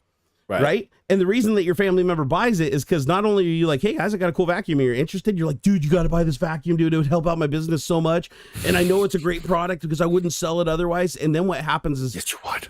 It drives a wedge, dude. Like how many, do you have any family members that ever, you don't have to call anybody out, but did you ever have any family members that did MLM where you felt like you got distanced from them because they were just putting on too many high pressure sales techniques and always trying to get you to like be their down level and come work for their business that wasn't a business? Thankfully, no. Oh, you're lucky, like, dude. You're so lucky. I've like attended a few, I've been to, what was it? Pampered Chef. Yeah. My wife did that. My wife did Pampered Chef for several years. Not a bad one, honestly. Like the shit was good. If the products are decent, pricey, like it was decent stuff. But yeah, no, not really. Thankfully, I know like nowadays it's like essential oils, stuff like that. It's fucking weird. Yeah. Oh God, I know somebody who's doing that right now. Oh come on, brain. What is it? Yeah, the little essential oils are like $60 for like a little thing that's got like 8 drops in it or whatever. Yeah. Doterra. So, yeah, I don't know. Doterra is the name of it. Yeah, it's like every time I hear these names, I'm just like, and then it's funny because of course it's like your friend and you love them and everything, but they're like they'll come over to your house and they'll see that you have like some off-brand essential oil, and they'll be like, oh, did you know I'm a Doterra representative and I can help you like replace all that with better stuff? And it's like, well, I paid $3 for that 8-ounce bottle, and they're like, but that's not real oil. Well, it says right on the front of the bottle it's like real oil, no extracts, like 100% pure. No, but they say that like Doterra is the real stuff, and then you go on the internet and you're like, okay, well, let's go see where Doterra is made. Oh, same factory. Right. It's the same exact stuff. The difference is they put it in a tiny little eyedropper bottle and sell it for $60. I buy it in like 8 ounces for like $10. And so, but they still don't believe it because, right, they got to make money off that business, which means now they're biased. Right. And then you feel bad because you're like, they're your friends and your family and you want to like help them out and throw them a bone. But they start getting like really aggressive. Like I remember my aunt, she came to Thanksgiving dinner. I've told this story before. She came to Thanksgiving dinner and she's like just berating me saying, dude, oh, you only make 6 figures at Microsoft. You could make $1 million in your first year selling this Tunguska Blast $100 energy drink thing from like the Nikola Tesla explosion or whatever from his Tesla coil in Russia or whatever. It's made from the plants that were basically like killed and whatever. I'm like, first of all, how did you even find this company? It's the one multi-level marketing company nobody's ever heard of, this Tunguska Blast shit. Right. And so she's like, dude, you got to sell this. And she's like, oh man, I got a SL 500 Mercedes. I just bought cash. I was like, there's no way you bought that. You've been with this business for like 3 months and you went and bought a brand new like SL 500. Right. And she's like, yeah, man, I'm balling. And she had her husband there and he's like, oh, I'm getting an SL 500 too. Well, we're going to have matching SL 500s. And at the time, these are like, $100,000 cars. And I'm like, she's broke as a joke. So she's yelling at me because I'm like, I'm not interested. I start getting mad at her. I'm like, I'm not interested. I love my job. I don't want to become a salesperson. She's like, you got to be my down level. I could show you how to do it. You could have an SL 500 instead of that shitty Subaru. And I was like, whoa, okay. Now you call my Subaru shitty? Like, oh, okay. Gloves come off. I said, listen, I told her she's a fucking liar in front of everybody there. I told her she can go ahead and show me her bank account and we'll go ahead and we'll look at the numbers and see if she's telling the truth. She's like, well, I never. And she got like all super offended. My grandma was like, back off or whatever. Well, guess what we found out? A month later, she filed bankruptcy because the SL 500s that they had were leases that they couldn't even afford to pay the lease on. And they weren't new, they were used, but she couldn't pay the lease on. They ended up getting a house. They claimed they bought a brand new house cash. They didn't. They bought a house on some ridiculous loan that was like reverse interest, and the bank basically took it back after like 4 months. And she lost absolutely everything. And in the end, I was like, well, I told you so. And she's like, if you had just joined as my down level, we would have both been millionaires. This is your fault. Like, yeah, me signing up as the down level selling $100 bottle of juices was somehow going to make your life better. Yeah. No. It's one of those things, but they're poisoned, right? Their minds are poisoned by this shit. And the internet does the exact same thing with it's like affiliate marketing, because I rely on affiliate marketing, like through Amazon and stuff like that. Absolutely. I do to make my money, but I'm not going to take it to the point where it's like, I'm trying to recruit down levels and stuff like that, because then it becomes a pyramid scheme. It's one thing to make a couple of bucks, throwing an affiliate link and making somebody aware of something if they want to buy it. It's another thing entirely when you're trying to like recruit people underneath you and take a chunk of profit, which pushes up the price of things by doing nothing. Like literally all you're doing is recruiting other people, because then once everybody gets at the bottom, nobody can make any money. Everybody at the bottom is just starving to death, and everybody at the top's eating everything. And it's like, that is a pyramid scheme. It's a terrible thing. Yeah. So, and unfortunately, a lot of things are pyramid schemes these days. They really are. Like, a good example, this is like BitClout, right? I've been railing against the BitClout thing. Fake cryptocurrency. It's not real. It's a centralized, wannabe cryptocurrency that's completely controlled by like 4 guys. And everybody's getting pissed off now and like fleeing the platform, and it's dying. Like their daily usership is the lowest it's ever been. Every day it like halves. And this platform's dying because of that, but everybody's losing their money and frantically trying to enlist other people and their families and friends to join the platform, because the only way that they have any chance of getting their money back out is to screw somebody else into putting more money in so that they can get some of their money out. And so you end up in this situation where it's like, everybody's just like, oh my God, the only way that I'm going to get out of this is by screwing somebody else. So even though they hate it and they know it's a scam, they have to go along with it. They feel compelled. And it's sad. Hey, you mind if I get some more of these super chats, boy? We got a big old line of them here now that this is all working, dude. So much. Yeah, we appreciate it hugely. So Named Oasis, thank you for the $9.37 super chat. He said, love from Israel. Oh, that was cool. Yeah, the cool yin yang money. We got Bitchy Poo in the house with the $10 super chat. Said, hey guys, thanks for another great discussion. You're very welcome. Thank you for listening. Yeah. Meat Puppet 007, great name. Thank you for the $20 super chat. He said, let's see how this works from a trucker. Oh, we got another trucker in here. We got old Meat Puppet like throwing down on E. Gonzalez. Old Eric. Leviathan Prim, thank you for the $5 super chat. He said, hello, nerds.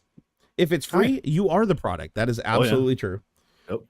Here's the thing. If something like remember when I was going after Honey, the browser plugin that basically like finds you coupon codes and everything and screws over every creator out of their affiliate commissions. People are like, oh, but like Honey is just, they say right on their site, they're just all about like giving people good deals. And they're just doing it like from the kindness of their heart because they want to give people a good shopping experience. And you're like, no. Because what they're doing is they're actually taking the coupons from the top, like 1%, like the top 1% of the people that have the best coupons. They're replacing your coupon and your affiliate with their affiliate and then the coupon from another creator. So the only people that get paid when you use Honey is the person that negotiated the best coupon deal with their affiliate. So the big YouTubers. And they don't even get the affiliate commission. They get the coupon commission from the coupon code. The affiliate commission still goes to Honey because they just replace that and suck it up. So it's a joke. It's like people are like, but I don't see any problem with using this. It's like, yeah, no, from your perspective, you might save a couple of bucks every so often.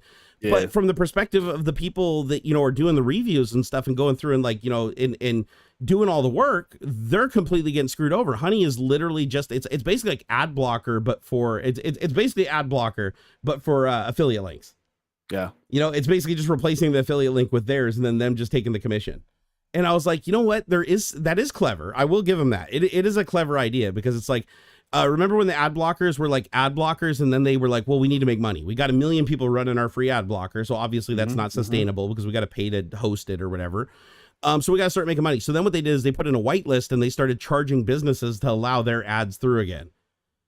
And that's what the 2 major ad blockers did that. Like the 2 top ones that were the highest rated on Google, they started just whitelisting ads. So you'd go to a site and every once in a while ads would pop up and you'd be like, whoa, I thought I had an ad blocker. Why is this ad popping up?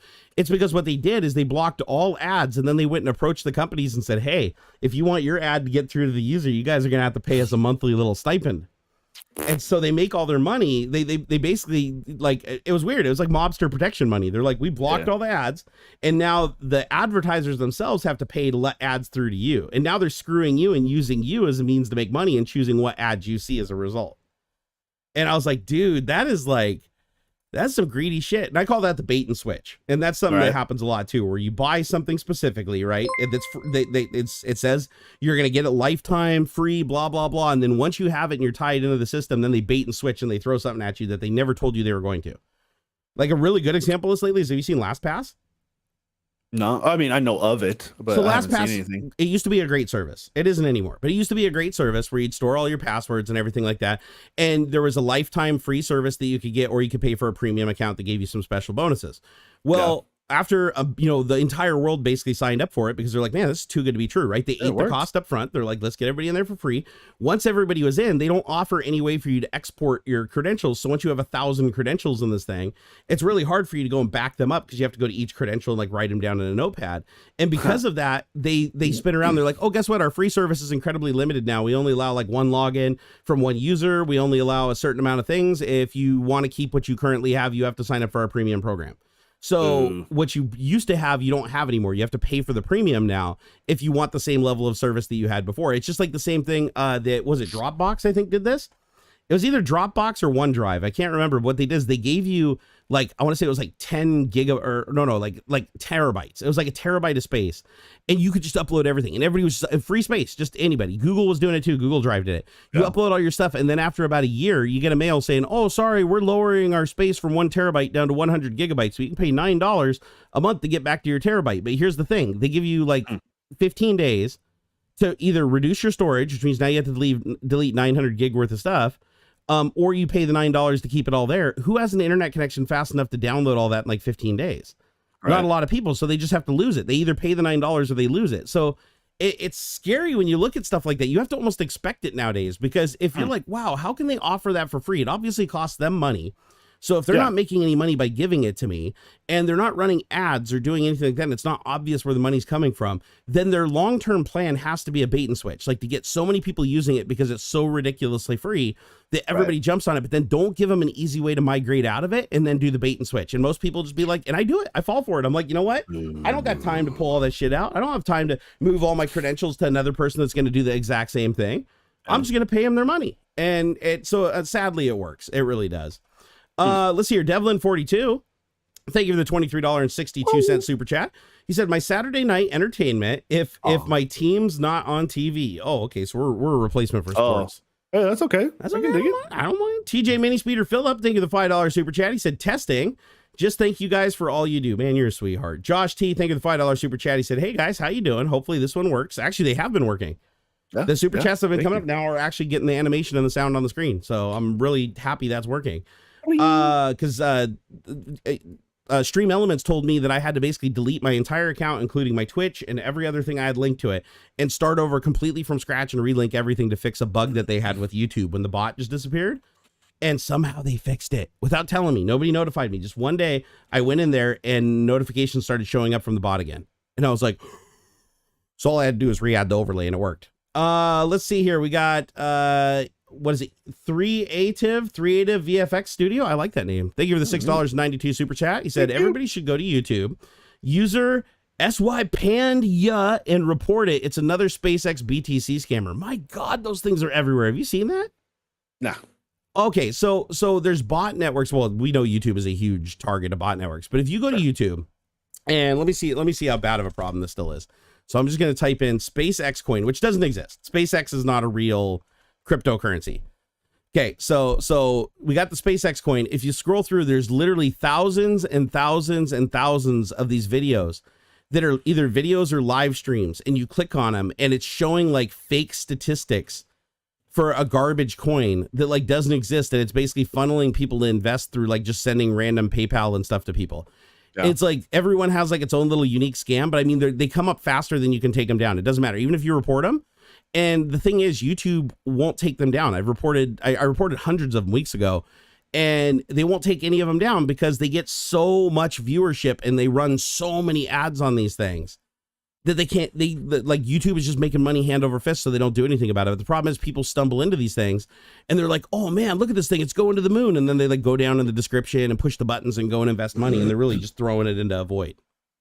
And YouTube doesn't care. And YouTube could stop all this. All YouTube would have to do is just put one thing into search saying anybody looking for SpaceX coin, just take all those videos, flag them, and shadow ban them.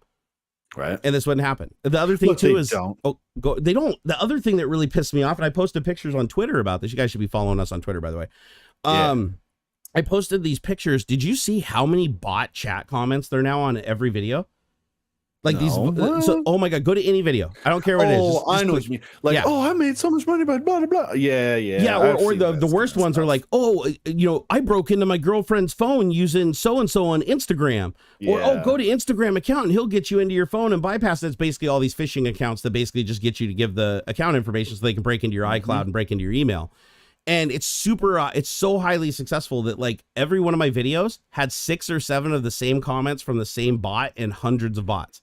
99% of my comments on all my videos right now, every day, I get hundreds of new ones. It's all bots. Like 99% of my comments on my channel now are bots saying, go to Instagram, account number, blah, blah, blah, to get your mom's phone back. Or, oh, did you get locked out of your phone? Oh, did you lose your account? Unlock your account by going to this guy on Instagram. And they're all these like scammers. So I decided to bite. I was like, okay, let's do like Pleasant Green, right? And just kind of fuck around with these guys. So I went to a couple of the Instagrams and I DM'd them and I was like, oh man, I got locked out of my girlfriend's phone. What do I do? And they're just so dumb. They immediately like reply back in broken English or whatever. It's like, okay, I need your ISMI number off of the phone and I need your first name and last name and last 4 of your social. And I'll get that like back to you immediately. Like they act like they're the company. Like, oh yeah, this is Instagram. We'll get your account back. And people are actually doing this shit. I was like, oh my God. And but all YouTube would have to do, all they would have to do is put in one regular expression that says anybody that's saying Instagram account, go to Instagram account, block it all.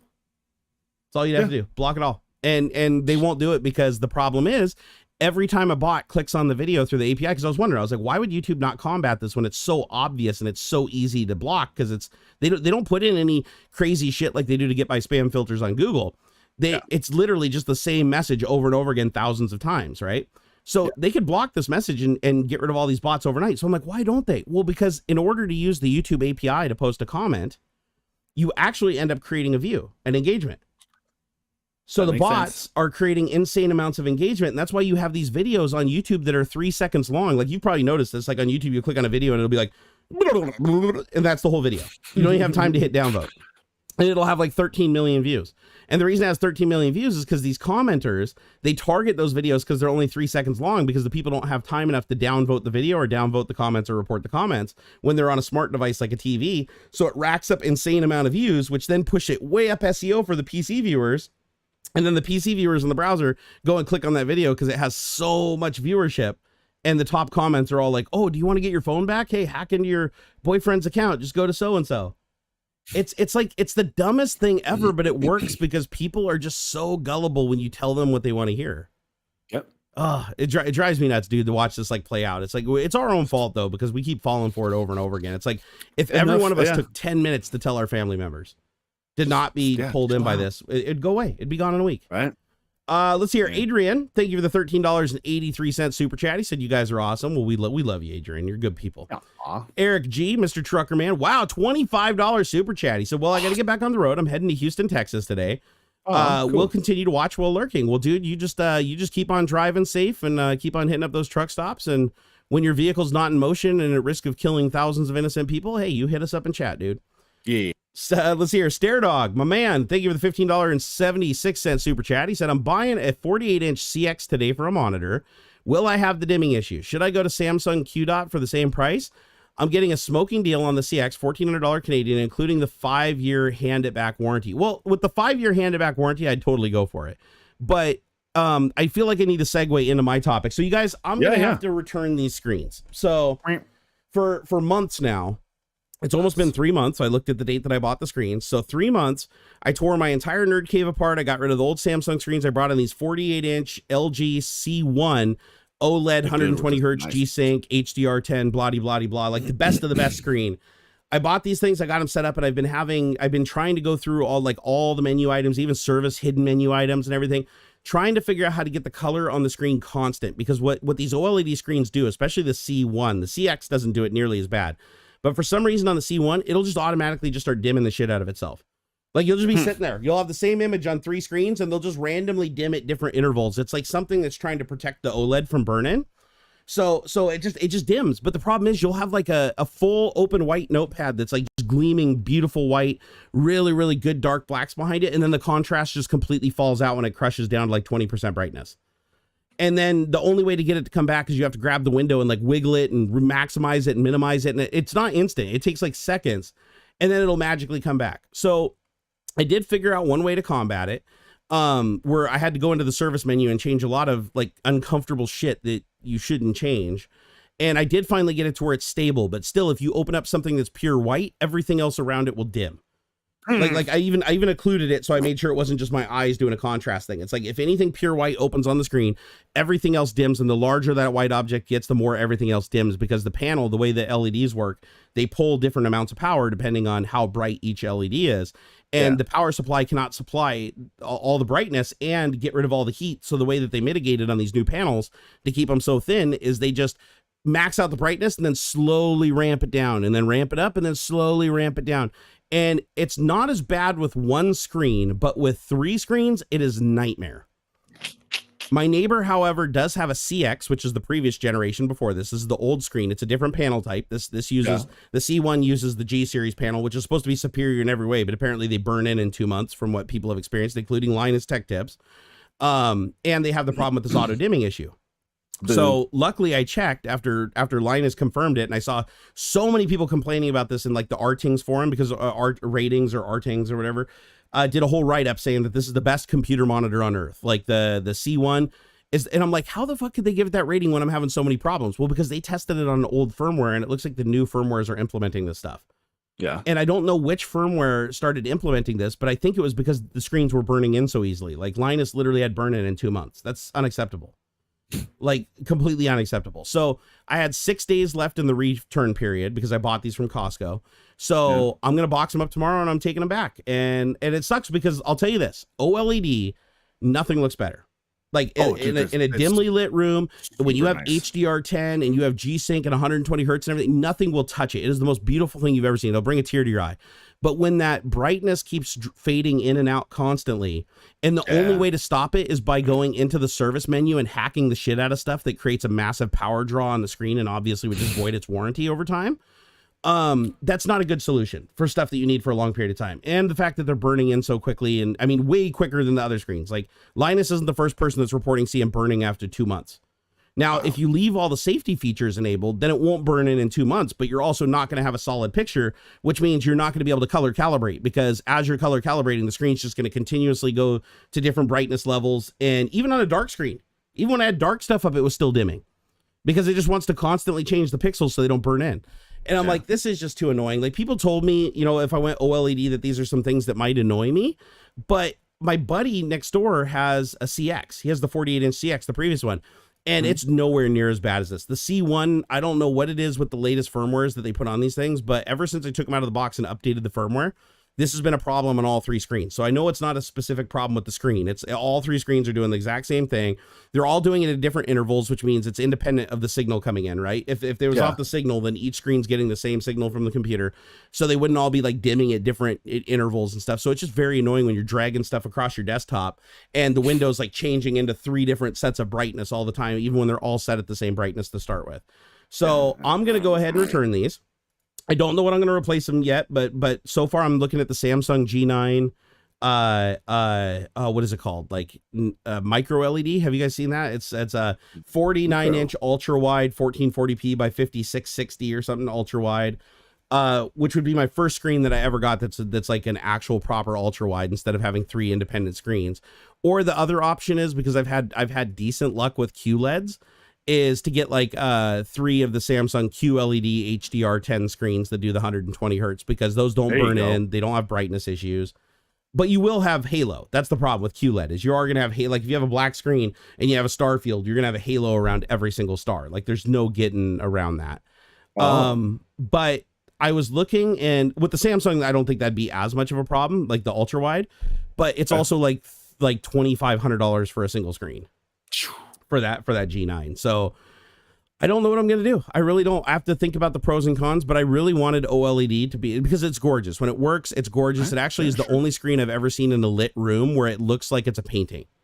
Like it doesn't, there's they are super nice, man. They're flawless. They're just when they work. But here's the problem: to get one that doesn't have the dimming problem, like you have to pay $3,500 for the 48-inch version that has the same panel and this is why I think LG nerfed these screens through firmware, is Gigabyte sells the Aorus version of the screen, which is the same 48-inch panel, but they overdrive it and it has more cooling on it. So, you know, of course it costs like $3,500 versus $1,400. And then that one, apparently you can run at full brightness and not have the dimming issue. Like from what I've heard from some people, but not for 30. I'm not going to get one for $3,500. Like, no, screw that. So it looks like it might be going back to, Samsung, which sucks because I really love the way these things look. And if I had got the CXs, I'd probably keep them. But I ended up getting the C1s because they're supposed to be the new hotness. Oh, and there was another problem. To be the best. Yeah, there's another problem that I ran into that nobody else in any forum has talked about, and I know it's not specific to mine because like all three screens do it. It's not a defect. But when you stand about 2.5 feet away from the screen with a fully white screen, there's a blue cast down both edges of the screen. The CX doesn't do that. So they're putting some kind of a layer. Oh, you know, one of the phosphor layers or whatever that they put over to like blend everything together is doing something weird on the C1 where it's creating this blue cast. It goes away if you sit like 5 or 6 feet back. But if you're only sitting 2.5 feet back and you open up, like if I just open Notepad and do it like full screen here, and I look at the center is like pure white. And then if, my peripheral vision, as it goes out, it just gets bluer and bluer and bluer until it's light blue on the outside edges. And I was like, do I just got a bad panel? But then I looked and it does it on the other one. But if I shift my head over, now it's pure white on the edge and the other side of the screen's blue. So it depends on the viewing angle when it's pure white, and it fucks up the color accuracy. So I'm like, okay, so that was the other reason to get an OLED was for the color accuracy, and that's out the window too. So I'm kind of pissed because I'm glad that Costco is going to let me return. That's why I bought them from Costco, by the way. People were like, why are you buying them from Costco? Costco, within 90 days, no questions asked. I can literally just pull these up and just like dump them on their desk and they'll give me my money back for them. But I don't know what I'm going to do. I don't know what I'm going to do because I really got like the stands all set up on these. I got to take them all off now. I already had the desk layout planned and I'm like, you know what? Do I want to go buy another 3 screens and bring them in here and then risk having another problem with how bad my back is and moving stuff up and down the stairs? Or do I just say screw it and just get the 149-inch ultra wide and use the rest of the desk space to set up a 6 sound system? Right? Yeah. Or like 2 smaller guys on the sides if you wanted to go, you know, but yeah, I think the big one, I think would be best. I concur. I concur, brother. I think that now here's the other problem we run into though is HDR10 is broken on that G9. They're trying to fix it in firmware. So, but that's a big deal, right? Because I mean, HDR is a big deal. And this is the one, if you guys want to go see it, it's the one Linus did. Linus did a sponsored review on this specific one. So, you know, I don't think he leans on some of the deficiencies as much because it is a sponsored video, but the deficiency is HDR10 is broken. There is a way to fix it, but you have to apply it every single time you reboot the system, basically, or reboot the monitor.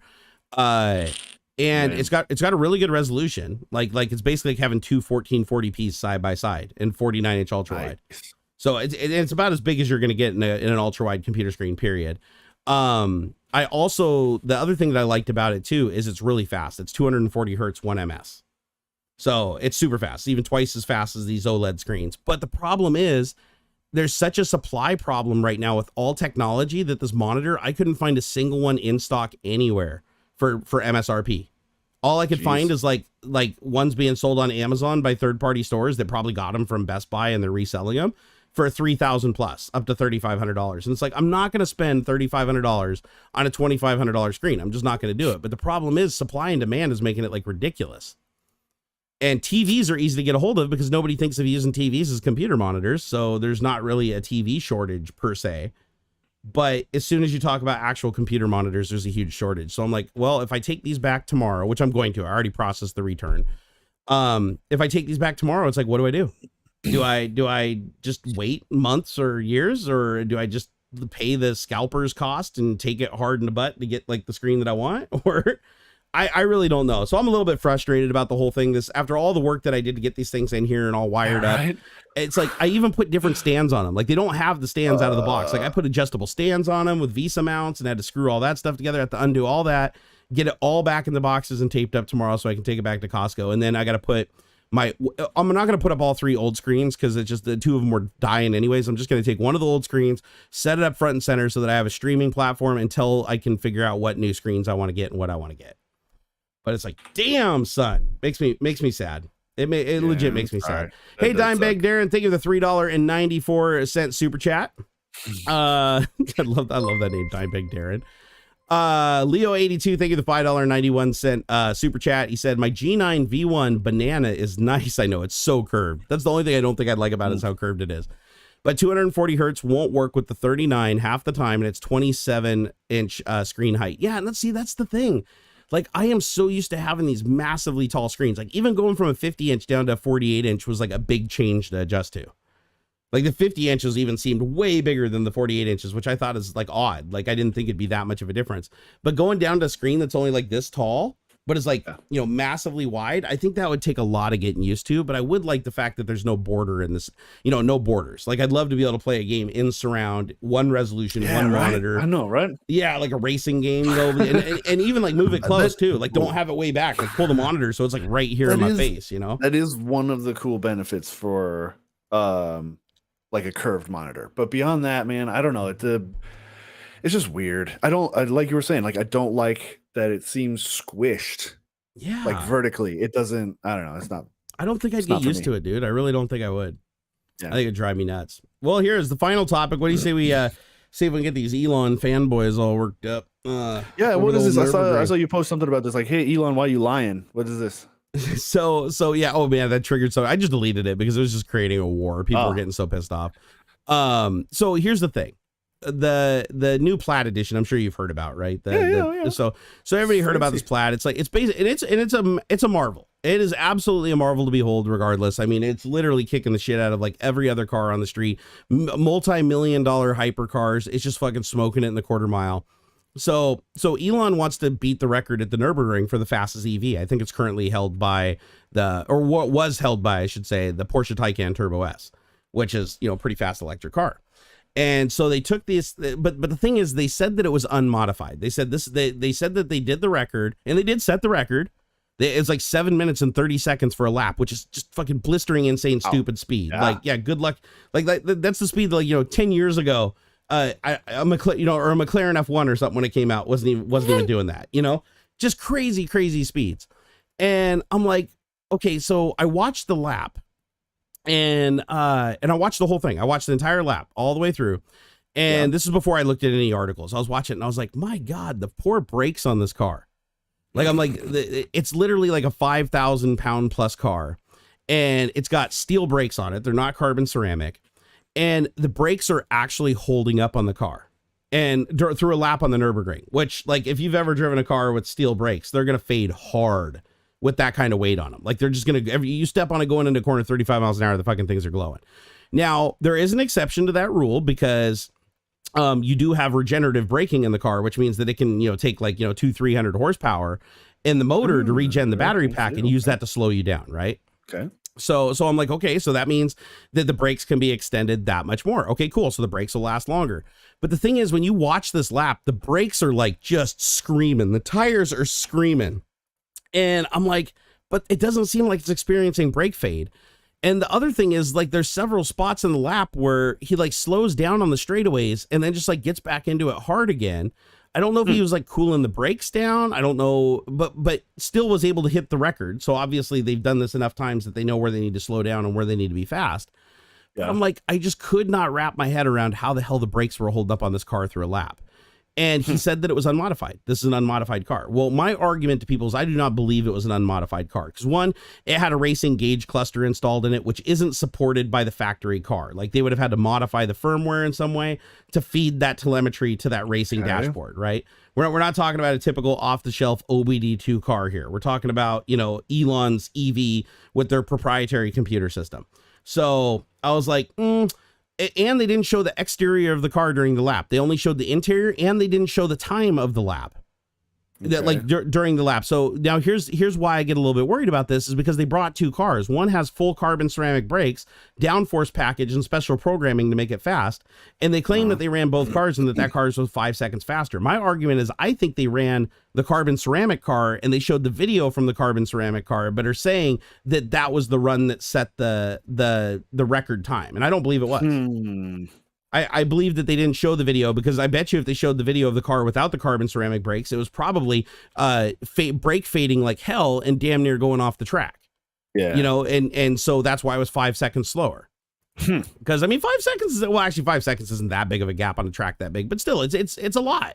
Yeah. And I thought it was weird that they brought 2 red cars out that looked identical, but one of them had the carbon ceramic brakes. So of course people out there said that they were running this carbon ceramic brake package all day. And people said they verified that the car that they did run, and they got the slower of the 2 records, but it still was a record nonetheless, was in a stock car. But the other thing is, was it stock? How can they verify that? Because everybody's like, oh, we know it was a stock car. It's like, dude, what about the firmware? You can change the braking in that car with the firmware. You can literally just dump the power. They could put a giant fucking resistor in that thing and just dump the brakes into the resistor instead of the battery pack, and they could gain another 100 horsepower of braking. Like they can just go into the firmware and tune that just to basically just rage the battery pack to pull way more power out of it in the straights.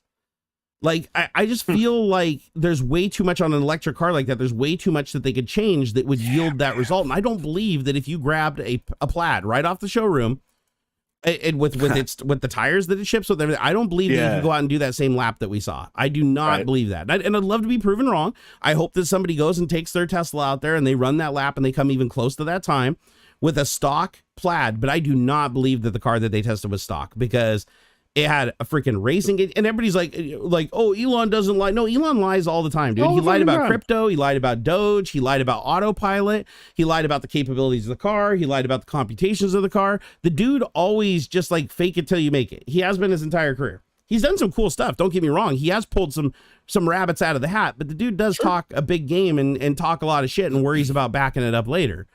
And that's why people were like outraged that I was like, I called him out. I was like, dude, you're a fucking liar. I watched that lap. There is no fucking way that was a stock Plaid car in the lap that they showed the video of. Now, did they set the 7:30 time like on one of the laps with the stock car? Perhaps. But I don't think that's the video they showed us. I want to see them do that lap and then have a camera on the exterior of the car showing us the brakes to make sure that there isn't carbon ceramic brakes, oversized brakes. And I also want somebody to compute the braking distance going into the corners to see if there's any additional power there that shouldn't be there, like if they're dumping into a resistor. Because there's been enough, I don't believe it. There's been enough fakery going on. Like whether it's Volkswagen and their emission stuff, or I don't know, it's just all kinds of, and you see it all the time in racing, you know, where they'll do all kinds of weird sneaky shit to try and cheat. And so there's like, why did it have a racing cluster? Why did it have a racing cluster? When they set the records in other cars, they don't have to have a racing cluster in the car. They measure the speed by adding a device that's like GPS controlled, and they use a laser, like the brake beam laser. You don't have to modify the car. So it's like, why did it need that gauge cluster? Like, it's not like they were monitoring like RPM and gear shifts and stuff like that. It's like the car, if it's an unmolested, unmodified car, the gauge cluster in it gave them everything that they needed. So I don't understand. And if it had that modification, that means that there was that something had to be changed in the firmware or the wiring harness or something to adapt that to it, which means that I'm sure that there was additional code on that car that is not running in the production car.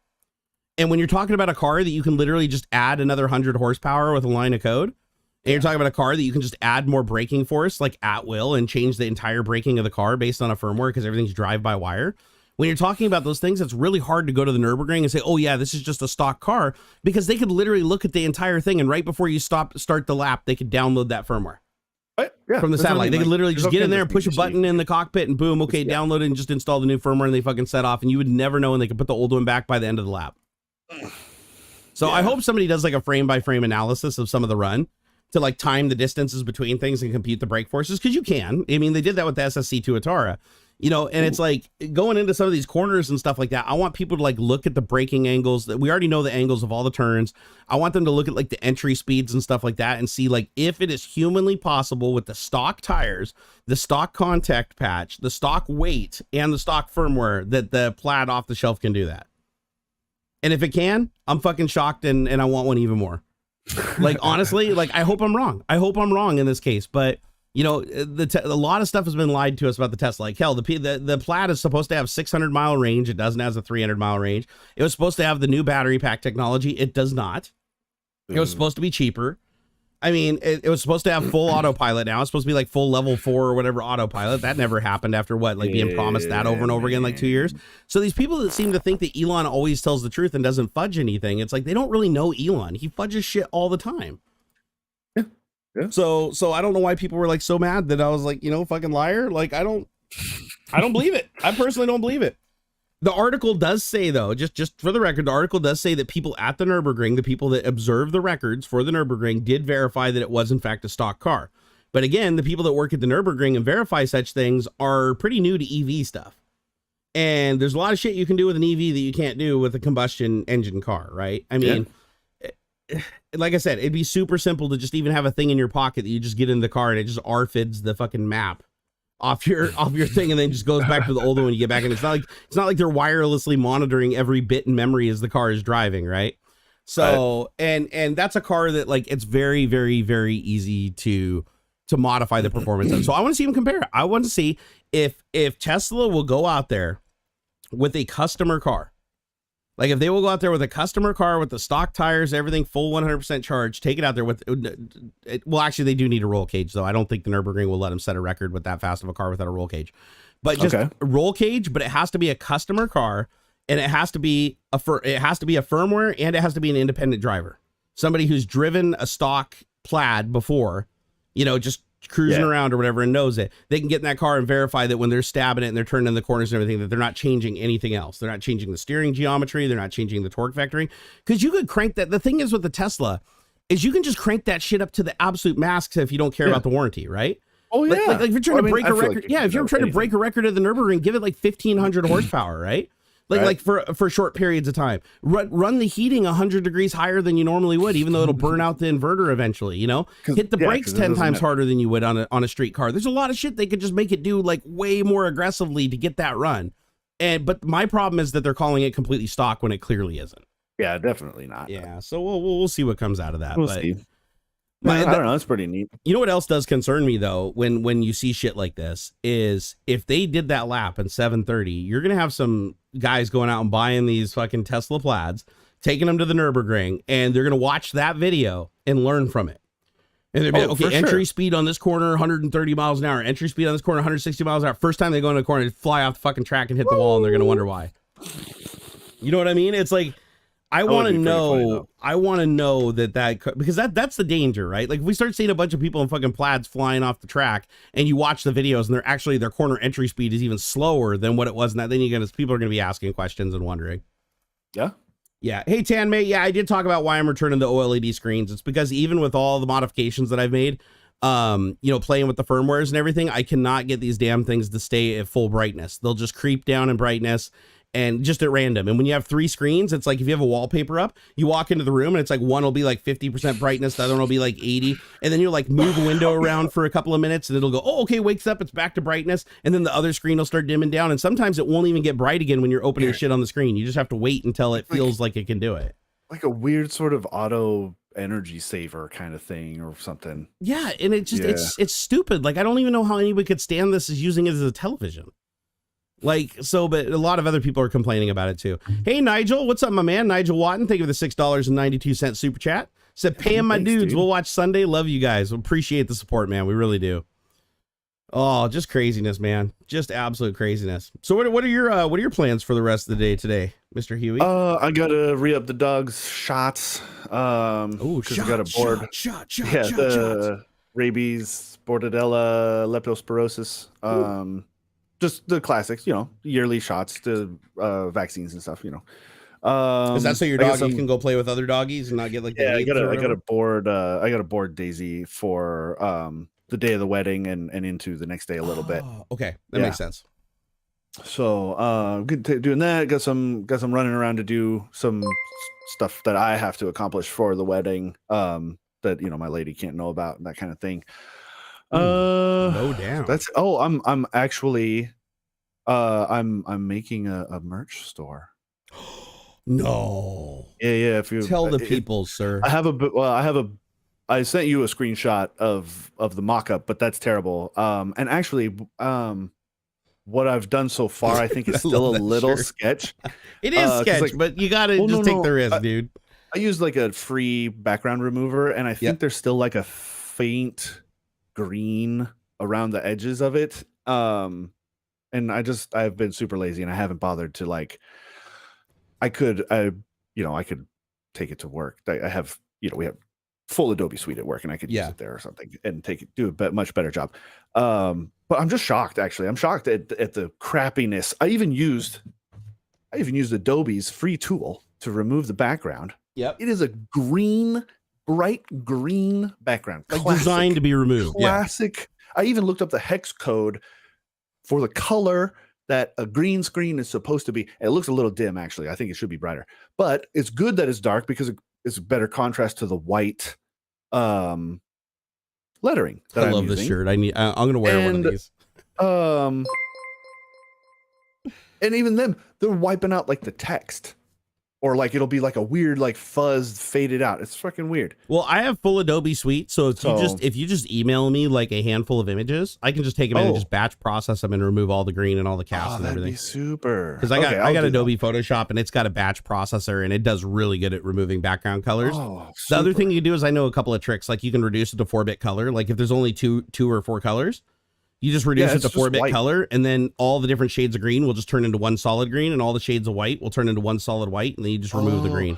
That might be what's going on. That helps a lot when you're trying to chroma key stuff. Because like when I'm in the cheesy editing software I'm using to put together the graphic, there may be a slight difference in the whites from the text to the graphic part of it.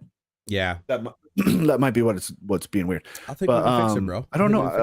So where's your merch store going to be? Like, like who? I'm working through Teespring. I don't know. Oh, you can do the Teespring. Okay. Well, yeah, I mean, they've been around forever, man. Got a thing, and it works, and they handle all like the shipping and all that stuff, and it's EU friendly, so that's cool.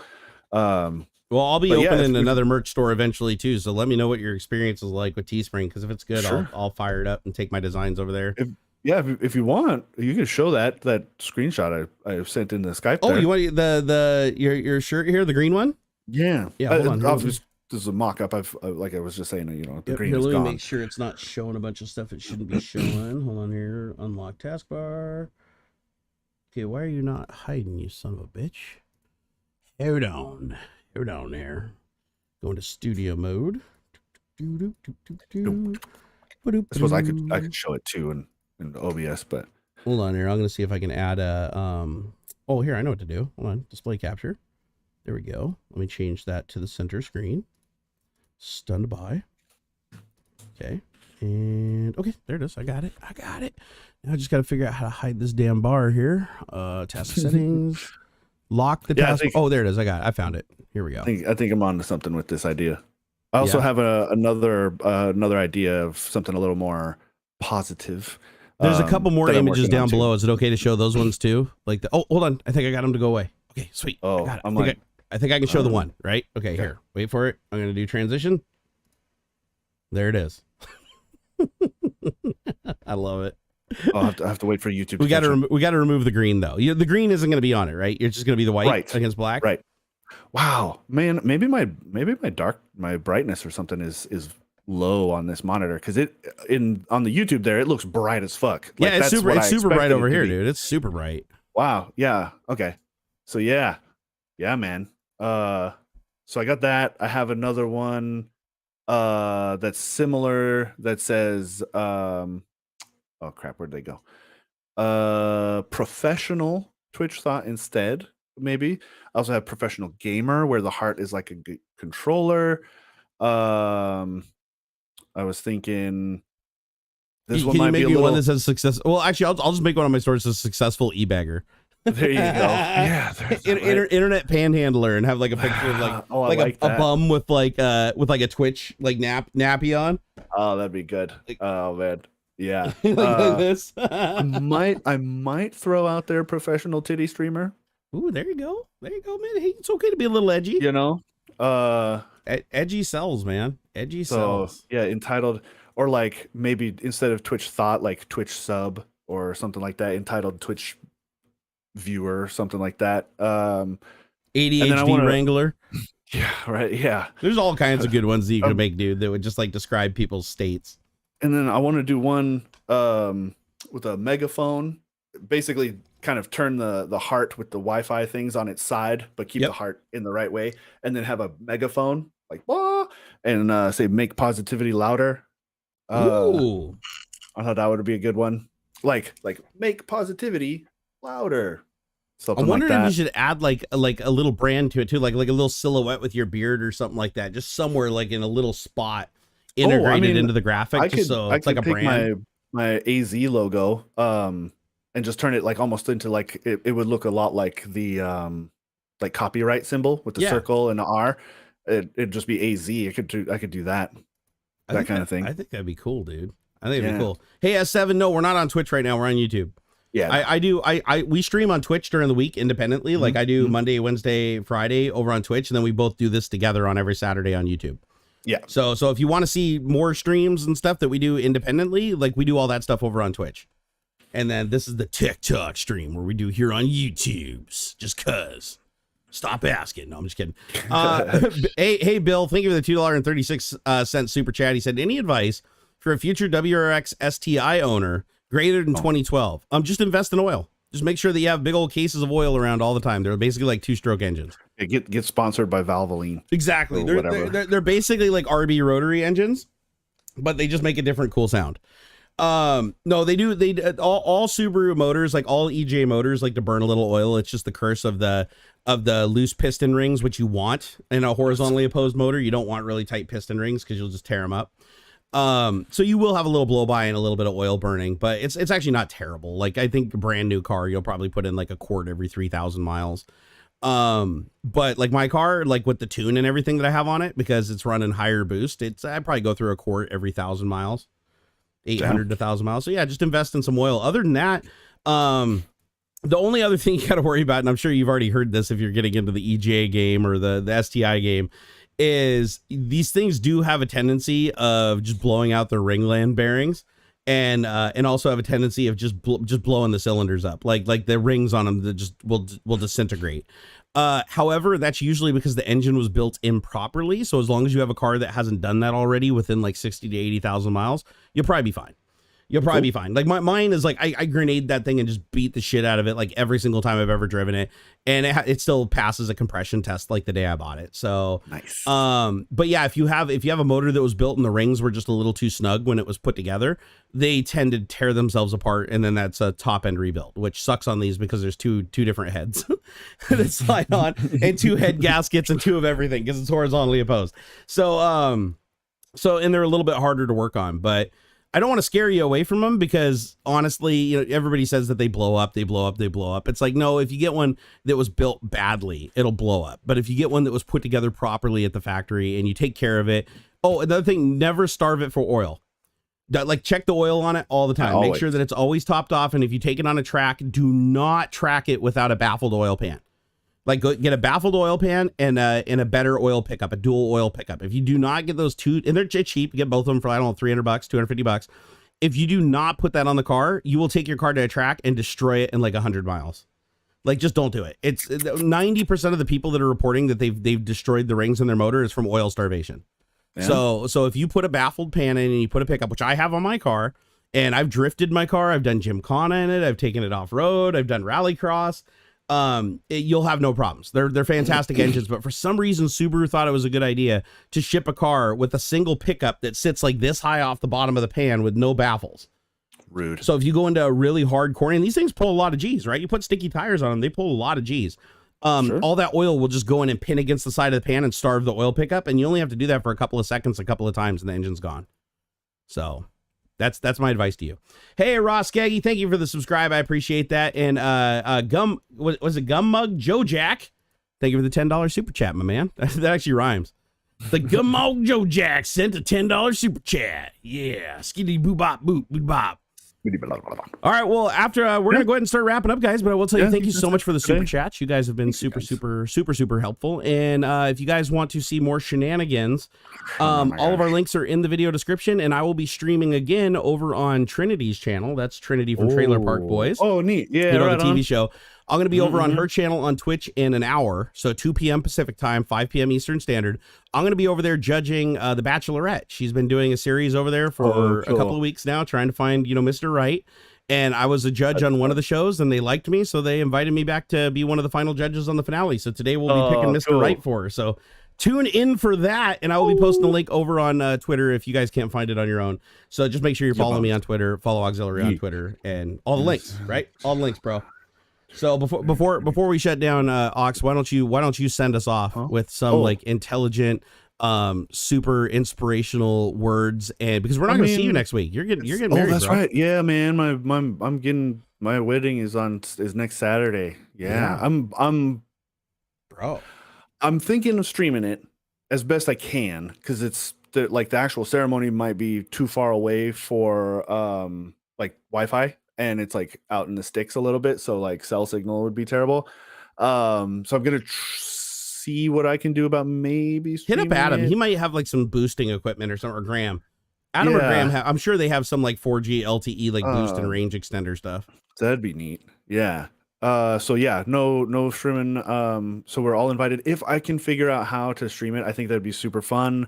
It wouldn't be really interactive. It would just basically be like, I mean, because like you're not gonna be able to be there, and you know, that kind of thing. There's a few people who aren't gonna be able to make it, and I would still like them to be able to participate in some way, to actually like kind of at least kind of be there, you know. Ooh, I have an idea. Yeah. If you can't stream it live for whatever reason, like you get out there and it just doesn't work out, why not just record it like you are doing a live stream? Like just fire up OBS, hit record or whatever, record the whole thing, and then at a later date, sit down and put yourself down in the corner and give us the play-by-play. That'd be kind of cool. Go through the wedding with you, and you get to relive it a second time. I think that'd be pretty badass. That'd be neat. Yeah. Oh, that'd be kind of fun. Yeah. That wouldn't be a bad idea. And then we can all throw a little something into the kitty to help you with the whole honeymoons. Yeah, I mean, I'll be straight with you guys. That crossed my mind too. I do think it would be lucrative, I guess. Not like I'd come out like in banging bucks or nothing, but I know people would want to show their support and all that. So yeah, no, I thought that'd be fun. We'll do I know we have a photographer. I don't know if they will also be doing video. They usually don't. I imagine it's like a combo wombo. I don't know, right? They do that. They do both, maybe. I don't know. Most photographers I know are like video stupid. Like they're all about capturing the moment, the stills. Yeah, no, I mean, I do think that is kind of cooler, but like, just grab one of your guests and arm them with your Sony FDR AX33 and be like, hit the record button and just point this at anything interesting, and then just edit it at the end. Yeah, that might be just the way. Impromptu cameraman. I've done that. Edit it. Yeah, right. I don't edit anything. Like, man, are you kidding me? But yeah, I do want to try and figure out a way to share the day with folks who can't be there. So that would be cool. Plus, Miss B really wants to see it. Like Barnacules is all about seeing that thing. Yeah, so. Man, I'm bummed for the folks who can't make it. So I want to try to share it as best I can. It's all right. We got a little time. We'll figure it out. We'll I mean, if nothing else, I may just do like a practice stream. Cause like, I know we got to go out there at some point beforehand, and I may just try to go live, like just as a goof on my phone even, and you know, if that works, we'll just do that, you know. Hey, you can just Twitch app on there, bro. Yeah, so we'll see. All right, so this is the last time we're gonna see you as a single man, so to speak. Right. Yeah, not that you're really single, but last time as an unmarried free agent. This is the last time right now. Take it in, soak it in, guys. It's the last time you will see it on Tech Talk. I don't know. You might stream this week, but right there, look at that guy. This is the last time we're here. You know what? I'm gonna take a screenshot of this here. What is it? There we go. Okay, there we go. It's archived for the rest of history. That's the last screenshot of AuxxZillary right before he's getting married. Oh my gosh, it'll be amazing, brother. Don't worry. And then all the stress will melt away when you're like off on your honeymoon and all that. That's how it works, man. That's gonna be so much fun. It's gonna be awesome, dude. I already know. I'm not telling nobody though, because they'll come and like find you and shit. And it's like, no, you can't know until he's back. Dude, if they want to drop that fat of bucks to come and bug me on my honeymoon, like, I'd be pissed, but at the same time, a little impressed. You know what I mean? Oh my god, challenge accepted. No, I'm just kidding. Like, I'd be pissed, but also like, damn, why didn't you just give me the money? Right. They come all the way over there. You're like, how much you guys get your $15,000? You know, you could have just super chatted me. I'm just saying. Yeah. No, I'm just kidding. All right, guys, I'm gonna go ahead and wrap it up because I gotta go get something to eat and stuff some medication in my face so I'd be somewhat funny on the show that's coming up in an hour. And I'll see you guys over on Trinity's broadcast, and then I guess I'll see you again on Monday, guys, over on Twitch. And next Saturday, I think we're probably gonna cancel Tech Talk because my boy's getting married, so I kind of want to like put some attention on that.